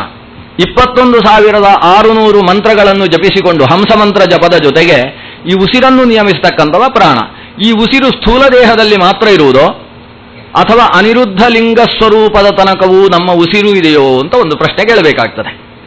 ಸ್ಥೂಲ ದೇಹದಲ್ಲಿ ಮಾತ್ರ ಇರುವುದು ಅಂತಾದರೆ ಆವಾಗ ಸ್ವರೂಪ ದೇಹದಲ್ಲಿ ವಾಯು ಪ್ರವೇಶ ಮಾಡಬೇಕಾದ ಕೆಲಸ ಏನೂ ಇಲ್ಲ. ಮಾಡಬೇಕಾದ ಕೆಲಸ ಭಗವಂತನಿಂದ ನೇರವಾಗಿ ನಡಿಬಹುದು. ಈ ವಸ್ತುತಃ ಈ ಸ್ಥೂಲ ದೇಹದಲ್ಲಿ ಏನೇನು ನಡೀತದೋ ಅವೆಲ್ಲವೂ ಕೂಡ ಸ್ವರೂಪದ ತನಕವೂ ನಡೀತದೆ ಅನ್ನೋದನ್ನು ನಾವು ಒಪ್ಪಿಕೊಳ್ಬೇಕು. ಯಾಕಂದರೆ ಸ್ಥೂಲ ದೇಹದಲ್ಲಿ ನಖ ಶಿಖಾಂತವಾಗಿ ಜೀವಸ್ವರೂಪ ವ್ಯಾಪಿಸಿದೆ. ಈಗ ಜೀವಸ್ವರೂಪ ಅಣು, ಪ್ರಾಣಸ್ವರೂಪವು ಅಣು. ಹಾಗಿದ್ದು ಪ್ರಾಣ ಎಲ್ಲ ಕಡೆ ವ್ಯಾಪಿಸಿದ್ದಾನೆ, ಜೀವ ಶರೀರದಲ್ಲೆಲ್ಲ ವ್ಯಾಪಿಸಿದ್ದಾನೆ. ಅಣು ಅಂತಾದ ಕೂಡಲೇ ಅದು ಅಷ್ಟೇ ಇರುವುದಲ್ಲ, ಅದಕ್ಕೆ ವ್ಯಾಪ್ತಿ ಅನೇಕ ಇದೆ. ಅದನ್ನು ಅಣುಶ್ಚ ಅನ್ನೋ ಬ್ರಹ್ಮಸೂತ್ರ ನಿರ್ಧಾರ ಮಾಡಿದೆ. ಪ್ರಾಣ ಅಣುವಾಗಿದ್ರೂ ಕೂಡ ಅವನಿಗೆ ವ್ಯಾಪ್ತಿ ಬಹಳ ಸರ್ವವ್ಯಾಪ್ತಿ ಅನ್ನೋದು ಪ್ರಾಣದೇವನಿಗಿದೆ. ಜೀವ ಅಣುವಾದ ಜೀವನಿಗೆ ತನ್ನ ಶರೀರ ಎಷ್ಟಿದೆಯೋ ಅಷ್ಟಕ್ಕೆ ಪ್ರಕಾಶ ರೂಪದಿಂದ ವ್ಯಾಪ್ತಿ ಇದೆ. ಪ್ರಕಾಶ ರೂಪದಿಂದ ಜೀವ ವ್ಯಾಪಿಸಿ ಕೆಲಸ ಮಾಡ್ತಾನೆ. ಅಣುವಾದ ಜೀವನಲ್ಲಿ ಈ ಶರೀರದಲ್ಲಿ ಏನು ಕೆಲಸ ಉಸಿರಾಟ ಇತ್ಯಾದಿ ನಡೆಯುತ್ತಲ್ವಾ ಅದು ಜೀವನಲ್ಲಿ ನಡೀತದೆ. ಈಗ ಶರೀರ ಮಾತ್ರ ಉಸಿರಾಡಿತು ಅಂತ ಹೇಳಿದರೆ ಆಗ ಜೀವನಿಗೆ ಆ ಉಸಿರಾಟದ ಸಂಬಂಧವೇ ಇಲ್ಲ ಅಂತ ಆಗಿ ಹೋಗ್ತದೆ. ಜಡಕ್ಕೆ ಮಾತ್ರ ಪುಣ್ಯ ಪಾಪಗಳೆಲ್ಲ ಸಂಬಂಧ ಜಡಕ್ಕೆ ಆಗಬೇಕಾಗ್ತದೆ. ಆ ಜಡ ಮಾಡುವುದಲ್ಲ, ಜಡವೆಂಬ ಮಾಧ್ಯಮದ ಮೂಲಕ ಚೇತನ ಮಾಡ್ತದೆ. ಚೇತನ ಶರೀರದಲ್ಲಿ ಪೂರ್ತಿ ವ್ಯಾಪಿಸಿ ತಾನೂ ಉಸಿರಾಟ ಮಾಡ್ತಾನೆ. ಹಾಗಾದರೆ ಜೀವನಿಗೆ ಉಸಿರಾಟದಿಂದಾಗಿ ಉಸಿರಾಟ ಕಾಲದಲ್ಲಿ ಪ್ರಾಣ ಮಾಡತಕ್ಕಂತಹ ಹಂಸಮಂತ್ರ ಜಪವನ್ನು ತಾನು ಅನುಸಂಧಾನ ಮಾಡುವುದರ ಮೂಲಕ ಅವನಿಗೆ ಪುಣ್ಯ ಬರಬೇಕಾದರೆ ಜೀವನಲ್ಲಿ ಉಸಿರನ್ನು ನಾವು ಅಂಗೀಕಾರ ಮಾಡಬೇಕು. ಜೀವನಲ್ಲಿ ಉಸಿರು ಇದೆ ಅಂತಾದರೆ ಆ ಜೀವ ಶರೀರದಲ್ಲೂ ಕುಳಿತು ಪ್ರಾಣದೇವ ಹಂಸಮಂತ್ರ ಜಪ ಮಾಡ್ತಾನೆ ಅಂತ ಅರ್ಥ. ಆದ್ರಿಂದ ಪ್ರಾಣದೇವ ಕೇವಲ ಸ್ಥೂಲ ಶರೀರದಲ್ಲಿ ಮಾತ್ರ ಹಂಸಮಂತ್ರ ಜಪ ಮಾಡುವುದಲ್ಲ. ಈಗ ಭಾರಿ ಖುಷಿಯ ವಿಷಯ ಏನು ಅಂದರೆ ಕೆಲವು ಕುರ್ಚಿಗಳು ನಿದ್ದೆ ಮಾಡ್ತಾ ಇದ್ದಾವೆ ಅನ್ನೋದು ಖುಷಿಯ ವಿಷಯ.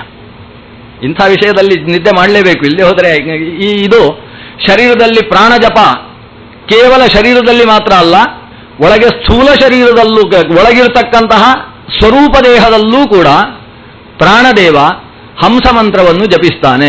ಆದ್ದರಿಂದ 21,600 ಗುಣಿಸು 4 ಅನ್ನೋದು ಪ್ರಾಣಮಂತ್ರ ಜಪದ ಸಂಖ್ಯೆ. ಇಂಥ ಸಂಖ್ಯೆಯನ್ನು ದಾಸರು ಮುಂದಿನ ಸಂಧಿಗಳಲ್ಲಿ ಬಹಳ ಏನು ಹೇಳಿದ್ದಾರೆ ಅದಕ್ಕೆ 4 ಗುಣಿಸುವ ಕೆಲಸವನ್ನು ಮಾಡ್ತಾರೆ. ಅಂದರೆ ಭಗವಂತನ ರೂಪಗಳನ್ನು ಹೇಳುವಾಗ ಆ ಗುಣಿಸುವ ಕೆಲಸವನ್ನು ಮಾಡ್ತಾರೆ. ಭಗವಂತನ ರೂಪಗಳಲ್ಲಿ ಮಾತ್ರ ಗುಣಿಸುವುದಲ್ಲ, ಪ್ರಾಣದೇವ ಮಾಡುವ ಹಂಸಮಂತ್ರ ಜಪದ ವಿಷಯದಲ್ಲೂ ಕೂಡ 4 ಶರೀರದಲ್ಲೂ ಕೂಡ ಹಂಸಮಂತ್ರ ಜಪವನ್ನು ಪ್ರಾಣದೇವ ನಡೆಸ್ತಾನೆ ಅಂತ ನಾವು ಚಿಂತಿಸಬೇಕಾಗ್ತದೆ. ಇಲ್ಲದೆ ಹೋದರೆ ಜಡವಾದ ಶರೀರ ಮಾತ್ರ ಉಸಿರಾಡುವುದು, ಚೇತನಕ್ಕೆ ಉಸಿರಿನ ಸಂಬಂಧ ಇಲ್ಲ ಅಂತ ನಾವು ಚಿಂತನೆ ಮಾಡಿಬಿಟ್ರೆ ಆಗ ಚೇತನಕ್ಕೆ ಆ ಉಸಿರಿಗೆ ಸಂಬಂಧಪಟ್ಟ ಹಾಗೆ ಹಂಸಮಂತ್ರ ಜಪದ ಚಿಂತನೆ ಮಾಡುವುದರಿಂದ ಪುಣ್ಯವಾಗಲಿ, ಚಿಂತನೆ ಮಾಡದೇ ಹೋದರೆ ಅವನಿಗೆ ಪ್ರತ್ಯವಾಯವಾಗಲಿ ಬರುವುದಕ್ಕೆ ಅವಕಾಶ ಇಲ್ಲ ಅಂತ ಆಗ್ತದೆ. ಆದ್ರಿಂದ ಅಣುವಾದ ಜೀವನೂ ಕೂಡ ಶರೀರ ಪರ್ಯಂತ ವ್ಯಾಪಿಸಿಕೊಂಡು ಶರೀರದಿಂದ ನಡೆಯುವ ಕೃತಿಯನ್ನು ತಾನೂ ನಡೆಸ್ತಾ ಇದ್ದಾನೆ. ನಡೆಸುವುದಕ್ಕೆ ಮಾಧ್ಯಮವಾಗಿ ಪ್ರಾಣನಿಗೆ ಹಿನ್ನೆಲೆಯಲ್ಲಿ. ಆದ್ರಿಂದ ಸರ್ವೇಂದ್ರಿಯಾಭಿಮಾನಿಸ್ಥ ಮುಖ್ಯ ಪ್ರಾಣಸ್ಥ ವಿಷ್ಣುನ ಪ್ರೇರಿತ ಶ್ರೀಶತುಷ್ಟ್ಯರ್ಥಂ ಕರಿಷ್ಯೇ ಕರ್ಮಚಾಖಿಲಂ ಅಂತ ಪ್ರಾತಃ ಕಾಲದಲ್ಲಿ ನಾವು ಹೇಳುವ ಸ್ತೋತ್ರಕ್ಕೆ ಅರ್ಥ ಬರ್ತದೆ. ಮಾಡುವುದು ನಾನು, ನನ್ನನ್ನು ಪ್ರೇರೇಪಿಸಿದವ ಇಂದ್ರಿಯಾಭಿಮಾನಿ ದೇವ, ಆ ಇಂದ್ರಿಯಾಭಿಮಾನಿ ದೇವತೆಯನ್ನು ಪ್ರೇರೇಪಿಸಿದವ ಪ್ರಾಣ, ಆ ಪ್ರಾಣನಿಗೆ ಪ್ರೇರಕ ಭಗವಂತ. ಹೀಗೆ ಭಗವಂತನಿಂದ ಪ್ರೇರಿತನಾದ, ಪ್ರಾಣನಿಂದ ಪ್ರೇರಿತವಾದ ಇಂದ್ರಿಯಾಭಿಮಾನಿ ದೇವತೆಗಳಿಂದ ಪ್ರೇರಿಸಲ್ಪಟ್ಟವನಾಗಿ ನಾನು ಕರ್ಮ ಮಾಡ್ತೇನೆ ಅನ್ನುವುದು ಈ ಶರೀರದಲ್ಲಿರತಕ್ಕಂತಹ ಚೇತನದ ಅನುಸಂಧಾನ ಆಗಬೇಕಾಗ್ತದೆ. ಹಾಗಾಗಿ ಈ ಚೇತನ ಸ್ವರೂಪ ದೇಹವೂ ಕೂಡ ಉಸಿರಾಡ್ತದೆ. ಉಸಿರಿನ ಕಾಲದಲ್ಲಿ ಹಂಸಮಂತ್ರ ಜಪ ಮಾಡುವುದಕ್ಕೆ ಪ್ರಾಣ ಪ್ರವೇಶ ಆ ಸ್ವರೂಪ ದೇಹದಲ್ಲೂ ಕೂಡ ಬೇಕಾಗ್ತದೆ. ಆದ್ರಿಂದ ನಾವು ಸ್ವರೂಪ ದೇಹದಲ್ಲಿ ಆತನ ಪ್ರವೇಶ ಇಲ್ಲ ಅಂತ ಹೇಳುವ ಹಾಗೆ ಕಾಣಿಸುವ ಶ್ಲೋಕ ವಸ್ತುತಃ ಜಗನ್ನಾಥದಾಸರ ಪದ್ಯ ಇದೆ. ಅವರು ಹೇಳ್ತಾರೆ, ಗರುಡ ಶೇಷ ಭವಾದಿ ನಾಮವ ಧರಿಸಿ ಪವನ ಸ್ವರೂಪ ದೇಹದಿ ಕರಣ ನಿಯಾಮಕನು ತಾನಾಗಿಪ್ಪ ಹರಿಯಂತೆ. ಇದು ನಾನು ಹೇಳಿದ್ದಕ್ಕೆ ಪೂರಕವಾದ ಮಾತು. ಈ ಮಾತು ಸ್ಪಷ್ಟವಾಗಿ ಹೇಳ್ತದೆ. ಸ್ವರೂಪ ದೇಹದಿ ಪವನ ಕರಣ ನಿಯಾಮಕನು ತಾನಾಗಿಪ್ಪ ಹರಿಯಂತೆ. ಸ್ವರೂಪ ದೇಹದಲ್ಲಿ ಪವನನು ಹರಿ ಹೇಗೋ ಹಾಗೆ ತಾನು ಕರಣ ನಿಯಾಮಕನಾಗಿದ್ದಾನೆ. ಹರಿಯಂತೆ ಅಂತ ಹೇಳಿದ್ರೆ ಹರಿ ಹೇಗೆ ಸ್ವರೂಪದಲ್ಲಿ ಪ್ರವೇಶ ಮಾಡ್ತಾನೋ ಹಾಗೆ ಪವನನೂ ಕೂಡ ಪ್ರವೇಶ ಮಾಡ್ತಾನೆ. ಬಹುಶಃ ಯಾವುದೋ ಕೆಲವು ಗ್ರಂಥಗಳಲ್ಲಿ ಗರುಡಶೇಷಾದಿ ರುದ್ರರು ಕೂಡ ಪ್ರವೇಶ ಮಾಡ್ತಾರೆ ಸ್ವರೂಪದಲ್ಲಿ ಅಂತ ಎಲ್ಲೋ ವಾಕ್ಯ ಇದ್ದಿರಬೇಕು. ಅದಕ್ಕೆ ದಾಸರು ಅದನ್ನು ಸಮನ್ವಯ ಮಾಡಿದ್ದಾರೆ. ಗರುಡಶೇಷ ಭವಾದಿ ನಾಮವ ಧರಿಸಿ ಪವನ. ಈ ಶರೀರದಲ್ಲಿ ಸ್ವರೂಪ ದೇಹದಲ್ಲಿ ಗರುಡ ಶೇಷ ರುದ್ರ ಇವರೆಲ್ಲ ನಿಯಮಿಸ್ತಾರೆ ಅಂತ ಮಾತಿದೆ. ಅದಕ್ಕೆ ಅರ್ಥ ಏನು ಗೊತ್ತೋ? ಪವನನೇ ಗರುಡ ಶೇಷ ಭವ ಮೊದಲಾದ ನಾಮವನ್ನು ಧರಿಸಿ ತಾನು ಸ್ವರೂಪ ದೇಹದಿ ಕರ್ಣ ನಿಯಾಮಕನು ತಾನಾಗಿಪ್ಪ ಹರಿಯಂತೆ. ಸ್ವರೂಪ ದೇಹದಲ್ಲಿ ಪವನ ಪ್ರವೇಶ ಮಾಡಿ ನಿಯಾಮಕನಾಗಿದ್ದಾನೆ. ಈಗ ಸ್ಪಷ್ಟವಾಗಿ ಸ್ವರೂಪ ದೇಹದ ಪ್ರವೇಶವನ್ನು ದಾಸರು ಹೇಳಿದ ಹಾಗೆ ಆಯಿತು. ಮುಂದಿನ ಮಾತು, ಸರಸಿಜಾಸನ ವಾಣಿ ಭಾರತಿ ಭರತನಿಂದೊಡಗೂಡಿ ಲಿಂಗದಲ್ಲಿರು ಇರುತಿಹರು ಮಿಕ್ಕ ಆದಿತೇಯರಿಗಿಲ್ಲವಾ ಸ್ಥಾನ.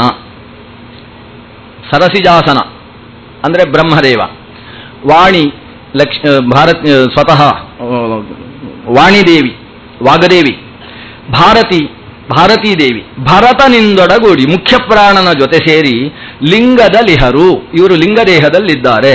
ಮಿಕ್ಕ ಆದಿತೇಯರಿಗಿಲ್ಲವಾಸ್ಥಾನ, ಉಳಿದ ಯಾವುದೇ ದೇವತೆಗಳಿಗೆ ಲಿಂಗದ ತನಕ ಪ್ರವೇಶ ಇಲ್ಲ, ಇಷ್ಟವರಿಗೆ ಮಾತ್ರ. ಇದನ್ನಿಟ್ಟುಕೊಂಡು ಕೆಲವು ವ್ಯಾಖ್ಯಾನಕಾರರು ಹೇಳಿದರು. ದಾಸರು ಮೊದಲು ಹೇಳಿದ್ರು ಪವನನು ಕೂಡ ಸ್ವರೂಪ ದೇಹಕ್ಕೆ ಪ್ರವೇಶ ಮಾಡ್ತಾನೆ ಅಂತ ಹೇಳಿದರು. ಆದರೆ ಮುಂದಿನ ಪಂಕ್ತಿ ನೋಡಿದರೆ ಅರ್ಥ ಆಗ್ತದೆ. ಉಪಸಂಹಾರ ಪ್ರಾಬಲ್ಯ. ಉಪಸಂಹಾರದಲ್ಲಿ ಏನು ಹೇಳಿದ್ದಾರೆ ಅಂದರೆ, ಭರತನ ಒಡಗೂಡಿ, ಭರತ ಅಂದರೆ ಪ್ರಾಣನ ಒಡಗೂಡಿ ಸರಸಿಜಾಸನ ವಾಣಿ ಭಾರತಿ ಇವರು ಲಿಂಗದಲಿಹರು ಮಿಕ್ಕ ಆದಿತೇಯರಿಗಿಲ್ಲವಾ ಸ್ಥಾನ ಅಂತ ಹೇಳಿದ್ರಿಂದ ಲಿಂಗದೇಹದಲ್ಲಿ ಮಾತ್ರ ಪ್ರಾಣ ಇರುವುದು, ಅದರ ಒಳಗಿರುವುದಲ್ಲ.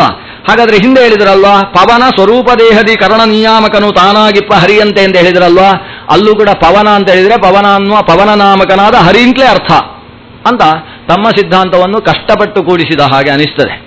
ಆದರೆ ನಾವು ಯಾವುದೇ ವ್ಯಾಖ್ಯಾನಕ್ಕೆ ಜೋತು ಬೀಳದೆ, ಯಾಕಂದರೆ ಎರಡೂ ವ್ಯಾಖ್ಯಾನಗಳಿಗೆ ಜೋತು ಬೀಳ್ಕೊಂಡು ನಾವು ಅರ್ಥ ಮಾಡಲಿಕ್ಕೆ ಹೋದರೆ ಸುಮ್ಮನೆ ತಲೆ ಕೆಡಿಸಿಕೊಂಡು ಒದ್ದಾಡಬೇಕಾಗ್ತದೆ. ಎಷ್ಟು ಬೆವರು ಸುರಿಸಿದ್ರೂ ಕೂಡ ಒರೆಸಿ ಸಾಕಾಗುವುದಿಲ್ಲ.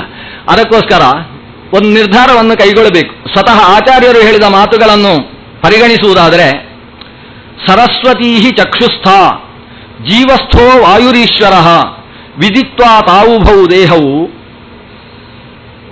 ತದ್ಗಂ ಧ್ಯಾಯೇತ್ ಹರಿಂ ಸದಾ ಅಂತ ಛಾಂದೋಗ್ಯ ಉಪನಿಷತ್ ಭಾಷ್ಯದಲ್ಲಿ ಆಚಾರ್ಯರು ಉಲ್ಲೇಖ ಮಾಡ್ತಾರೆ. ಅದು ಚಕ್ಷುಸ್ಸಿನಲ್ಲಿ ಸರಸ್ವತಿ ಇದ್ದಾಳೆ, ಜೀವಸ್ಥೋ ವಾಯುರೀಶ್ವರ ಜೀವ ಪ್ರವೇಶ ಮಾಡಿರತಕ್ಕಂಥವ ವಾಯುದೇವ, ವಿದಿತ್ವಾ ತಾವುಭೌ ಅವರಿಬ್ಬರನ್ನೂ ಕೂಡ ನಾವು ತಿಳಿದುಕೊಂಡು ತದ್ಗಂ ಧ್ಯಾಯೇತ್ ಹರಿಂ ಸದಾ ಅಂತ ಈ ಚಕ್ಷುಸ್ಥವಾದ ಸರಸ್ವತಿ, ಜೀವಸ್ವರೂಪ ದೇಹದಲ್ಲಿರತಕ್ಕಂತಹ ಪ್ರಾಣ, ಇವರಲ್ಲಿರತಕ್ಕಂತಹ ಭಗವಂತನನ್ನು ಧ್ಯಾನಿಸಬೇಕು. ಇಂಥದ್ದು ಸುಮಾರು ಒಂದು 20 ವಾಕ್ಯಗಳನ್ನು ನಾನು ಉಲ್ಲೇಖ ಮಾಡಿಕೊಂಡು ಬಂದಿದ್ದೇನೆ. ಅದನ್ನು ನಾನು ಇಡೀ ಸರ್ವಮೂಲ ಹುಡುಕಲಿಕ್ಕೆ ಪುರುಸೊತ್ತಾಗಲಿಲ್ಲ. ನನಗೆ ಸುಲಭವಾಗಿ ಸಿಕ್ಕಿದ್ದು ಯಾವುದಂದ್ರೆ ಸಗ್ರಿ ರಾಘವೇಂದ್ರ ಉಪಾಧ್ಯಾಯರ ಪ್ರಾಣಚಿಂತನ ಅನ್ನೋ ಪುಸ್ತಕ. ಆ ಪ್ರಾಣಚಿಂತನದಲ್ಲಿ ಚಿಂತನೆಯನ್ನು ಹೇಳ್ತಾ ಹೇಳ್ತಾ ಸರ್ವಮೂಲ ಗ್ರಂಥಗಳನ್ನು ಉಲ್ಲೇಖ ಮಾಡಿಕೊಂಡು ಸಾಗಿದ್ದಾರೆ. ಅದರ ಆ ದಾಖಲೆಗಳನ್ನು, ಅದರಲ್ಲಿದ್ದಂತಹ ಮಾತುಗಳನ್ನು, ಕೊಟೇಶನ್ಗಳನ್ನು ತೆಗೆದುಕೊಂಡು ನಾನು ಉಲ್ಲೇಖ ಮಾಡುವಾಗ ಸ್ಪಷ್ಟ ಆಚಾರ್ಯರ ಮಾತುಗಳಲ್ಲಿ ಜೀವಸ್ಥೋ ವಾಯು ಅನ್ನುವ ಮಾತು ಮತ್ತೆ ಮತ್ತೆ ಬರ್ತದೆ. ಈ ಪ್ರಾಣ ಅನ್ನುವ ಶಬ್ದಕ್ಕೆ ಇನ್ನೊಂದು ಸಂದರ್ಭದಲ್ಲಿ ಸರ್ವಶಬ್ದವಾಚ್ಯರು ಯಾರು ಅನ್ನುವ ಪ್ರಶ್ನೆ ಬರುವಾಗ ಸರ್ವಶಬ್ದವಾಚ್ಯ ಭಗವಂತ. ಅದನ್ನು ಹೇಳುವ ಮಾತು ಸರ್ವೇ ವೇದಾಃ ಸರ್ವೇ ಘೋಷಾಃ ಏಕೈವ ವ್ಯಾಹೃತಿ ಪ್ರಾಣ ಏವ ಪ್ರಾಣರುಚ ಇತ್ಯೇವ ವಿದ್ಯಾತ್ ಅಂತ ಐತರೇಯೋಪನಿಷತ್ತಿನ ಮಾತು. ಏಕೈವ ವ್ಯಾಹೃತಿ, ಒಂದನ್ನೇ ಹೇಳುತ್ತೆ ಎಲ್ಲವೂ ಕೂಡ. ಏಕೈವ ವ್ಯಾಹೃತಿ, ಏಕಮೇವ ವ್ಯಾಹರಣಂ, ಒಂದನ್ನೇ ಹೇಳುತ್ತೆ. ಯಾವುದು? ಪ್ರಾಣೇ ಏವ, ಪ್ರಾಣನನ್ನೇ ಹೇಳುತ್ತೆ. ಪ್ರಾಣರುಚ ಇತ್ಯೇವ ವಿದ್ಯಾತ್, ಋಗ್ವೇದವಂತೂ ವಿಶೇಷವಾಗಿ ಪ್ರಾಣನನ್ನು ಹೇಳುತ್ತೆ ಅಂತ ತಿಳ್ಕೊಳ್ಳಿ. ಇದು ಉಪನಿಷತ್ತಿನ ಮಾತು. ಇಲ್ಲಿ ಪ್ರಾಣ ಅಂದ್ರೆ ಏನು? ಆಚಾರ್ಯರ ಭಾಷ್ಯವನ್ನು ಗಮನಿಸಿದಾಗ ಪ್ರಾಣ ಅಂದರೆ ಇಬ್ಬರಿದ್ದಾರೆ, ಮಧ್ಯಮ ಪ್ರಾಣ, ಉತ್ತಮ ಪ್ರಾಣ, ಅಥವಾ ಮುಖ್ಯ ಪ್ರಾಣ ಮತ್ತು ಮುಖ್ಯ ಪ್ರಾಣ. ಸಾಮಾನ್ಯ ಹೇಳೋದು ಮುಖ್ಯ ಪ್ರಾಣ ಅಂತ ಜಾಸ್ತಿ ಒತ್ತಿ ಹೇಳಬೇಕು. ಇನ್ನೊಂದು ಮುಖ್ಯ ಪ್ರಾಣ. ಮುಖ್ಯ ಪ್ರಾಣ ಅಂದರೆ ಸರ್ವಶ್ರೇಷ್ಠ ಪ್ರಾಣ, ಉತ್ತಮ ಪ್ರಾಣ ನೆನೆಸಿರತಕ್ಕಂತಹ, ಪ್ರಾಣನಿಗೂ ಪ್ರಾಣ ನೆನೆಸಿದಂತಹ ಪ್ರಾಣಸ್ಯ ಪ್ರಾಣ ಅಂತ ಉಪನಿಷತ್ತು ಹೇಳಿರುವ ಭಗವಂತ. ಆಮೇಲೆ ಮುಖ್ಯ ಪ್ರಾಣ ಅಂದರೆ ಮುಖೇ ಭವಃ ಮುಖ್ಯ. ಮುಖ ಅಂತ ಹೇಳಿದರೆ ಬಾಯಿ, ಮೂಗುಗಳು. ಈ ಮೂಗಿನಲ್ಲಿ ಉಸಿರಾಟವನ್ನು ಮಾಡಿಸುವವ ಅವ ಮುಖ್ಯ, ಅಂದರೆ ಮುಖದಲ್ಲಿ ನಿಂತು. ಆಸನ್ಯ ಪ್ರಾಣ ಅಂತ ಇನ್ನೊಂದು ಶಬ್ದ ಕರೀತಾರೆ. ಆಸ್ಯೇ ಭವಃ ಆಸನ್ಯ ಅಂತ. ಈ ಆಸ್ಯದಲ್ಲಿದ್ದು ಉಸಿರಾಟವನ್ನು ಮಾಡಿಸ್ತಕ್ಕಂತಹ ಪ್ರಾಣ ಮತ್ತೊಬ್ಬ. ಹೀಗಾಗಿ ಉಸಿರಾಟದ ದೇವತೆಯಾದ ಮುಖ್ಯ ಪ್ರಾಣ, ಅದಕ್ಕಿಂತ ಮೇಲೆ ಉತ್ತಮ ಪ್ರಾಣ ಅಂತ ಕರೆಸಿಕೊಂಡ ಮುಖ್ಯ ಪ್ರಾಣ, ಇಬ್ಬರೂ ಪ್ರಾಣರಿದ್ದಾರೆ. ಇವರಿಬ್ಬರೂ ಕೂಡ ಇಲ್ಲಿ ಪ್ರಾಣರುಚ ಇತ್ಯೇವ ವಿದ್ಯಾತ್ ಅನ್ನುವ ಉಪನಿಷತ್ತಿನ ಮಾತಿನಲ್ಲಿ ವಾಚ್ಯರಾಗಿದ್ದಾರೆ. ಹಾಗಾಗಿ ಸರ್ವವೇದ ಪ್ರತಿಪಾದ್ಯರಾದವರು ಇಬ್ಬರು, ಒಂದು ಭಗವಂತ, ಮತ್ತೊಂದು ಪ್ರಾಣದೇವ. ಇವರಿಬ್ಬರೂ ಕೂಡ ಸರ್ವಶಬ್ದ ವಾಚ್ಯರಾಗಿದ್ದಾರೆ. ಸರ್ವಶಬ್ದ ವಾಚ್ಯತ್ವ ಬರಬೇಕಾದರೆ ಸರ್ವಾಂತರ್ಯಾಮಗತ್ವ ಬೇಕು. ಇದು ಇನ್ನೊಂದು ಸಂದರ್ಭದಲ್ಲಿ ಆಚಾರ್ಯರು ಕೊಟ್ಟ ಯುಕ್ತಿ. ಸರ್ವ ಅಂತರ್ಯಾಮಿತ್ವ ಇದ್ದಾಗ ಸರ್ವಶಬ್ದಾಭಿಧೇಯತ್ವ ಬರುವುದು. ಸರ್ವಶಬ್ದಾಭಿಧೋ ವಿಷ್ಣು ಸರ್ವಾಂತರ್ಯಾಮಕತ್ವತಃ ನತು ಸರ್ವಸ್ವರೂಪತ್ವಾತ್ ಸರ್ವಭಿನ್ನೋ ಯಥೋ ಹರಿಹೀನ್. ಆದ್ದರಿಂದ ಸರ್ವಶಬ್ದಾಭಿಧತ್ವ ಬರುವುದು ಸರ್ವಾಂತರ್ಯಾಮಕತ್ವದಿಂದ. ವಾಯುದೇವನಿಗೆ ಸರ್ವಶಬ್ದಾಭಿಧೇಯತ್ವ ಬರ್ತದೆ ಅಂತ ಹೇಳಿದರೆ ಜೀವಶಬ್ದಾಭಿಧೇಯತ್ವವೂ ಬರ್ತದೆ. ಜೀವಶಬ್ದಾಭಿಧೇಯತ್ವ ಯಾಕೆ ಬಂತು ಅಂದರೆ ಜೀವಾಂತರ್ಯಾಮಿ ಆದ್ರಿಂದ ಬಂತು. ಅದರಿಂದ ಜೀವ ಅಂತ ಪ್ರಾಣನಿಗೆ ಹೆಸರು ಬರಬೇಕಾದ್ರೆ ಪ್ರಾಣ ಜೀವಾಂತರ್ಯಾಮಿಯಾಗಿರತಕ್ಕದ್ದು. ಹೆಚ್ಚು ಯುಕ್ತಿ ಹೇಳಿದರೆ ನಿದ್ದೆ ಜಾಸ್ತಿ ಆಗ್ತದೆ. ಅದರಿಂದ ಸಾಮಾನ್ಯ ಇಲ್ಲಿಗೆ ಇನ್ನು ಚರ್ಚೆಗೆ ಸಂಬಂಧಪಟ್ಟ ಹಾಗೆ ಇವತ್ತು ಬೆಳಿಗ್ಗೆ ನಾನು ಬಂದ ಕೂಡಲೇ ಕೇಳಿದ್ದು ನಮ್ಮ ವಿದ್ಯೇಶ ತೀರ್ಥರು, ಜೀವನಲ್ಲಿ ಪ್ರವೇಶ ಇಲ್ಲ ಅಂತ ಹೇಳುವುದು ಎಷ್ಟು ಪೆದ್ದುತನ ಅಂತ ಅವರು ಶುರು ಮಾಡಿದರು. ಅಷ್ಟು ಯಾಕಂದ್ರೆ ಸರ್ವಮೂಲದ ಒಂದು 5-6 ವಾಕ್ಯವನ್ನು ಅವರು ಹೇಳಿದರು. ಎಲ್ಲ ಕಡೆಯಲ್ಲೂ ಜೀವ ಪ್ರವೇಶವನ್ನು ಹೇಳಿದ್ದಾರೆ. ಸ್ವತಃ ದಾಸರು ಅದನ್ನೇ ಹೇಳಿರಬೇಕಾದ್ರೆ ಜೀವನಲ್ಲಿ ಪ್ರಾಣನಿಗೆ ಪ್ರವೇಶ ಇಲ್ಲ ಅಂತ ಒಂದು ವ್ಯಾಖ್ಯಾನ ಶುರು ಆದರೆ ಅದಕ್ಕೆ ಯಾಕೆ ನಾವು ತಲೆಕೆಡಿಸಿಕೊಳ್ಳಬೇಕು ಅನ್ನೋ ಮಾತನ್ನು ಹೇಳಿದರು. ಹಾಗಾಗಿ ಅದಕ್ಕಿಂತ ಹೆಚ್ಚು ಹೇಳುವುದಿದ್ರೆ ವಿದ್ಯೇಶ ತೀರ್ಥರಿಗೆ, ವಿದ್ಯಾಧೀಶ ತೀರ್ಥರಿಗೆ ನಾನು ಬಿಟ್ಟುಬಿಡ್ತೇನೆ. ಮೂಲಭೂತವಾಗಿ ನಾನು ಈ ಪ್ರಬಂಧದ ಉಪಸಂಹಾರಕ್ಕೆ ಬರುವುದಿಷ್ಟು. ಪ್ರಾಣದೇವನನ್ನು ಮುಂದಿಟ್ಟುಕೊಂಡೇ ಭಗವಂತ ಸರ್ವ ಕೆಲಸವನ್ನೂ ನಡೆಸುವುದು ಅನ್ನುವುದು ಉಪನಿಷತ್ತಿನ ನೇರ ಮಾತುಗಳೇ ಇರುವ ಕಾರಣದಿಂದ ಜೀವಸ್ವರೂಪ ದೇಹದಲ್ಲಿ ಭಗವದ್ವ್ಯಾಪಾರಗಳು ಪ್ರಾಣ ಮುಖೇನ ನಡೆಯುತ್ತೆ ಅನ್ನುವುದನ್ನು ನಾವು ಅಂಗೀಕಾರ ಮಾಡಬೇಕು. ಪ್ರಾಣನಿಗೆ ಅಲ್ಲಿ ಪ್ರವೇಶ ಇಲ್ಲ ಅಂತ ಹೇಳಬೇಕಾದ್ರೆ ನಿಷೇಧಕವಾದ ಸ್ಪಷ್ಟ ವಾಕ್ಯಗಳು ಬೇಕಾಗ್ತವೆ. ಕೇವಲ ತರ್ಕದಿಂದ ನಾವು ಪ್ರಾಣಶಕ್ತಿ ಇಷ್ಟೇ ಅಂತ ತೀರ್ಮಾನಿಸುವುದಕ್ಕೆ ಬರುವುದಿಲ್ಲ. ಆದ್ರಿಂದ ಪ್ರಾಣನಿಗೆ ಜೀವಸ್ವರೂಪದಲ್ಲಿ ಪ್ರವೇಶವಿಲ್ಲ ಅಂತ ಹೇಳುವ ಮಾತುಗಳು ನಮಗೆ ಇಡೀ ಪುರಾಣ ಸಾಹಿತ್ಯದಲ್ಲಾಗಲಿ ದಾಸ ಸಾಹಿತ್ಯದಲ್ಲಾಗಲಿ ಸಿಗುವುದಿಲ್ಲ. ಆದ್ರಿಂದ ಜೀವಸ್ವರೂಪದಲ್ಲಿ ಪ್ರವೇಶ ಇಲ್ಲ ಅಂತ ಹೇಳುವ ವ್ಯಾಖ್ಯಾನಗಳು ಬಂದಿದ್ರೆ ಅದು ಸ್ವಲ್ಪ ಕಲ್ಪಿತವಾದ ವ್ಯಾಖ್ಯಾನ ಅಂತ ಅಂಗೀಕಾರ, ಅಥವಾ ವ್ಯಾಖ್ಯಾನ ಹೀಗೂ ಮಾಡ್ಬೋದು. ಅದು ವ್ಯಾಖ್ಯಾನ ಅಂತ ಹೇಳುವುದಕ್ಕಿಂತ ವ್ಯಾಖ್ಯಾನ ಅಂತ ಹೇಳಿ ಅದು ವಾಸ್ತವ ವ್ಯಾಖ್ಯಾನ ಅಲ್ಲ ಅಂತ ಯೋಚನೆ ಮಾಡಿಕೊಂಡು ಜೀವಸ್ವರೂಪದಲ್ಲೂ ಭಗವಂತನ ತೊಡೆಯಲ್ಲಿ ಕುಳಿತಂತಹ ಅಚ್ಯುತಾಂಕೇ ಸ್ವಾಸೀನಂ ಅಂತ ಕರೆಸಿಕೊಂಡ ಆ ಭಗವತ್ಪ್ರಿಯನಾದ ಪ್ರಾಣದೇವ ಆತ ಜೀವಸ್ವರೂಪದಲ್ಲೂ ಪ್ರವೇಶ ಇದೆ ಅನ್ನುವ ಸಿದ್ಧಾಂತವನ್ನು ಮಾಡ್ತಾ 4 ಮಾತುಗಳಿಗೆ ಈ ವೇದಿಕೆಯನ್ನು ಕಲ್ಪಿಸಿಕೊಟ್ಟಿರ್ತಕ್ಕಂತಹ, ಇದರ ಜೊತೆಗೆ ಹನುಮತ್ ಜಯಂತಿಯ ಈ ವಿಶೇಷ ಕಾರ್ಯಕ್ರಮ ನಾನು ನೋಡಲಿಲ್ಲ. ಇದು ಮೊದಲನೇ ಬಾರಿ ಹನುಮತ್ ಜಯಂತಿಯಲ್ಲಿ ಇಷ್ಟೆಲ್ಲ ವಿಜೃಂಭಣೆ ಇದೆ ಅನ್ನೋದನ್ನು ನಾನು ಆಸ್ವಾದಿಸಿದ್ದು ನಿನ್ನೆಯ ದಿವಸ. ಇಷ್ಟು ವಿಶಿಷ್ಟವಾದ ಸಂಭ್ರಮದ ಜೊತೆಗೆ ನಮಗೆ ಯಾವುದೋ ಕಾರ್ಯಭಾರಗಳನ್ನು ಹೊತ್ತು ಕೂತಿರ್ತಕ್ಕಂತಹ ವ್ಯಕ್ತಿತ್ವಕ್ಕೆ ಒಂದು ಆಹ್ಲಾದದ ಮನಸ್ಸಿನಲ್ಲಿ ಪ್ರಾಣನನ್ನು ಮುಖ್ಯ ಪ್ರಾಣನನ್ನು ನಿವೇಶನ ಮಾಡಿಕೊಳ್ಳುವುದಕ್ಕೆ ಅವಕಾಶ ಕಲ್ಪಿಸಿಕೊಡ್ತಾ ಇರತಕ್ಕಂತಹ ಪೂಜ್ಯ ವಿದ್ಯಾಧೀಶ ತೀರ್ಥ ಶ್ರೀಪಾದರಿಗೂ ವಿದ್ಯೇಶ ತೀರ್ಥ ಶ್ರೀಪಾದರಿಗೂ ಭಕ್ತಿ ನಮ್ರ ಪ್ರಣಾಮಗಳನ್ನು ಕೊನೆಯಲ್ಲಿ ಸಲ್ಲಿಸ್ತಾ, ಹಿರಿಯರಾಗಿರ್ತಕ್ಕಂತಹ ಮಲ್ಲೇಪುರಂ ಅವರು ಆಗಮಿಸಿದ್ದಾರೆ. ಹಿರಿಯರು ಎಲ್ಲ ವಿದ್ವಾಂಸರಿಗೂ ಕೂಡ ಭಕ್ತಿಯಿಂದ ನಮಸ್ಕಾರವನ್ನು ಮಾಡ್ತಾ 4 ಮಾತುಗಳನ್ನು ಶ್ರೀಕೃಷ್ಣಾರ್ಪಣಮಸ್ತು. ಧನ್ಯವಾದಗಳು ಡಾಕ್ಟರ್ ಎಚ್ ಸತ್ಯನಾರಾಯಣಾಚಾರ್ಯ ಅವರಿಗೆ. ಈಗ ಈ ದಾಸ ಸಾಹಿತ್ಯ ಗೋಷ್ಠಿಯ ಕೊನೆಯ ಪ್ರಬಂಧ ಮಂಡನೆ ಡಾಕ್ಟರ್ ವ್ಯಾಸನಕರೆ ಪ್ರಭಂಜನಾಚಾರ್ಯ ಬೆಂಗಳೂರಿವರಿಂದ. ವಿಷಯ ಶ್ರೀನಿವಾಸ ಕಲ್ಯಾಣದಲ್ಲಿ ಆಧ್ಯಾತ್ಮ ಚಿಂತನೆ.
ಯಸ್ಮಾತ್ ಬ್ರಹ್ಮೇಂದ್ರ ರುದ್ರಾದಿದೇವತಾನಾಂ ಶ್ರೇಯೋಪಿ ಚ ಜ್ಞಾನಸ್ಫೂರ್ತಿಃ ಸದಾ ತಸ್ಮೈ ಹರಯೇ ಗುರವೇ ನಮಃ.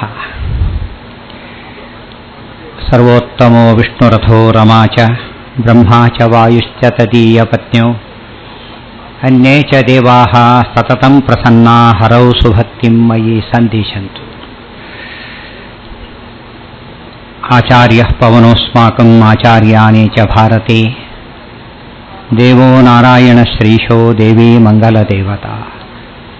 ಪೃಥ್ವೀಮಂಡಲಮಧ್ಯಸ್ಥಾಃ ಪೂರ್ಣಬೋಧಮತಾನುಗಾಃ ವೈಷ್ಣವಾ ವಿಷ್ಣುಹೃದಯಾಃ ತಾನ್ನಮಸ್ಯೆ ಗುರೂನ್ ಮಮ.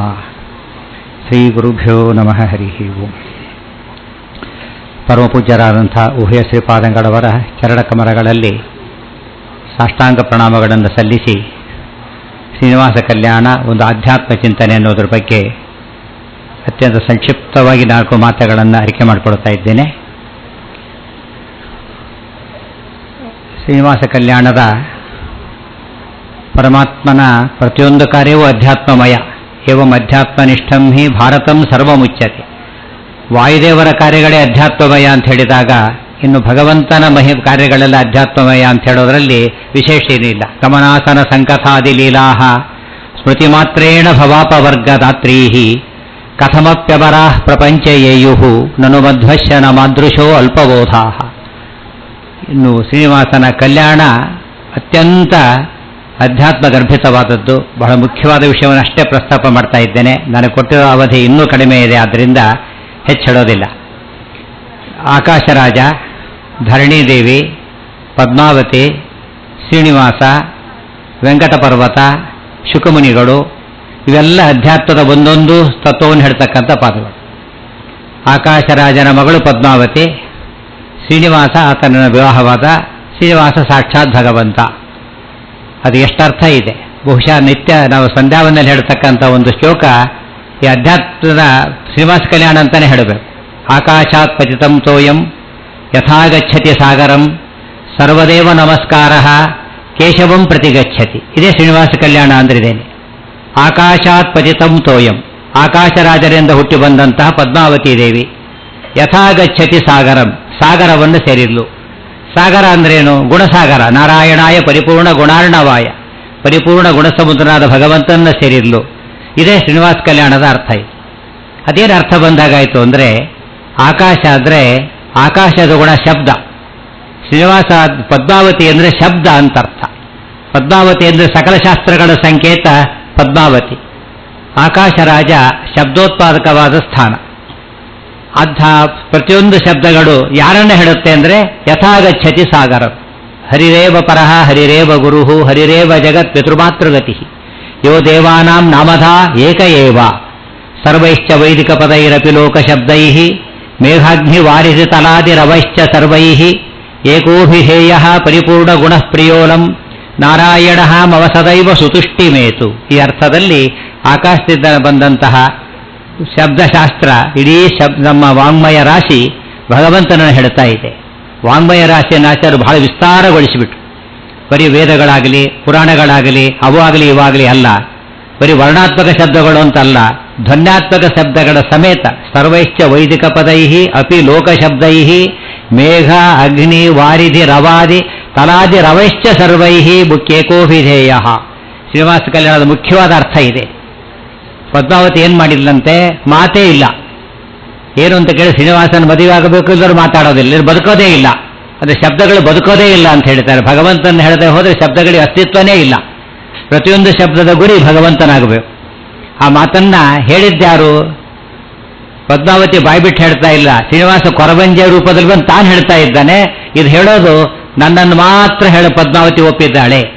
ವೇದವ್ಯಾಸ ರೂಪದಿಂದ ಹೇಳಿದ್ದು ಒಂದೇ, ಕೊರವಂಜಿ ರೂಪದಿಂದ ಹೇಳಿದ್ದು ಒಂದೇ.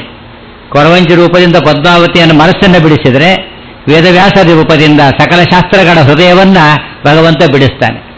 ಅದನ್ನು ಒಪ್ಪಿಕೊಂಡ್ರೆ ಪದ್ಮಾವತಿ ಸರಿಯಾಗಿರ್ತಾಳೆ, ಒಪ್ಪಿಕೊಂಡ್ರೆ ಪದ್ಮಾವತಿ ಸರಿ ಇರೋದಿಲ್ಲ.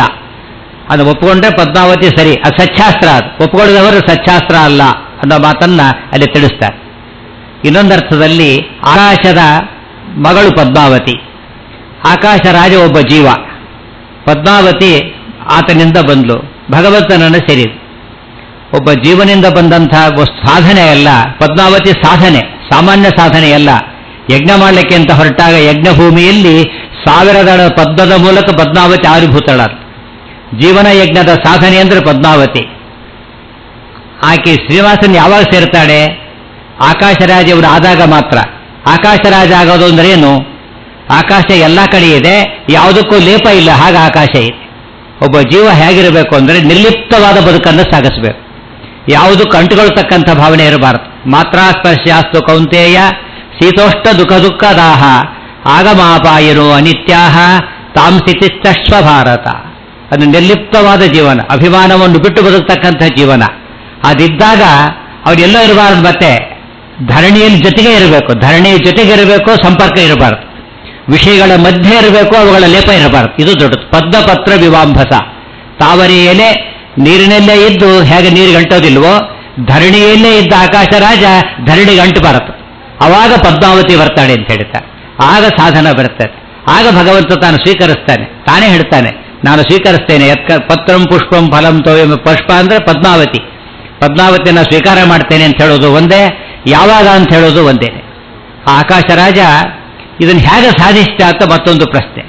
ಶುಕಮುನಿಗಳ ಮಧ್ಯವರ್ತಿಯನ್ನು ಮಾಡ್ಕೋತಾನೆ. ಶುಕಮುನಿಗಳು ಈ ಕಡೆಯಿಂದ ಆ ಕಡೆಯಿಂದ ಓಡಾಡ್ತಾ ಇದ್ದಾರೆ. ಆಕಾಶರಾಜನಿಂದ ಶ್ರೀನಿವಾಸನ ಕಡೆಗೆ, ಶ್ರೀನಿವಾಸನಿಂದ ಆಕಾಶರಾಜರಿಗೆ ಶುಕಮುನಿಗಳು ಓಡಾಡ್ತಾ ಇದ್ದಾರೆ. ಶುಕಮುನಿಗಳು ಯಾರು ಅಂದರೆ ಸಾಕ್ಷಾತ್ ರುದ್ರದೇವರು. ರುದ್ರದೇವರು ಯಾವುದರ ರೋಲ್ ಅವರದು? ಮನೋನಿಯಾಮಕರು. ಮನಸ್ಸಿನ ಮೂಲಕ ಸಾಧನೆ ಆಗಬೇಕು. ಮನ ಏವ ಮನುಷ್ಯಾಣಾಂ ಕಾರಣಂ ಬಂಧ ಮೋಕ್ಷಯೋಹೋ ಉದ್ಧರೇರಾತ್ಮನಾತ್ಮಾನಂ ನಾತ್ಮಾನಂ ಅವಸಾದಯೇತ್.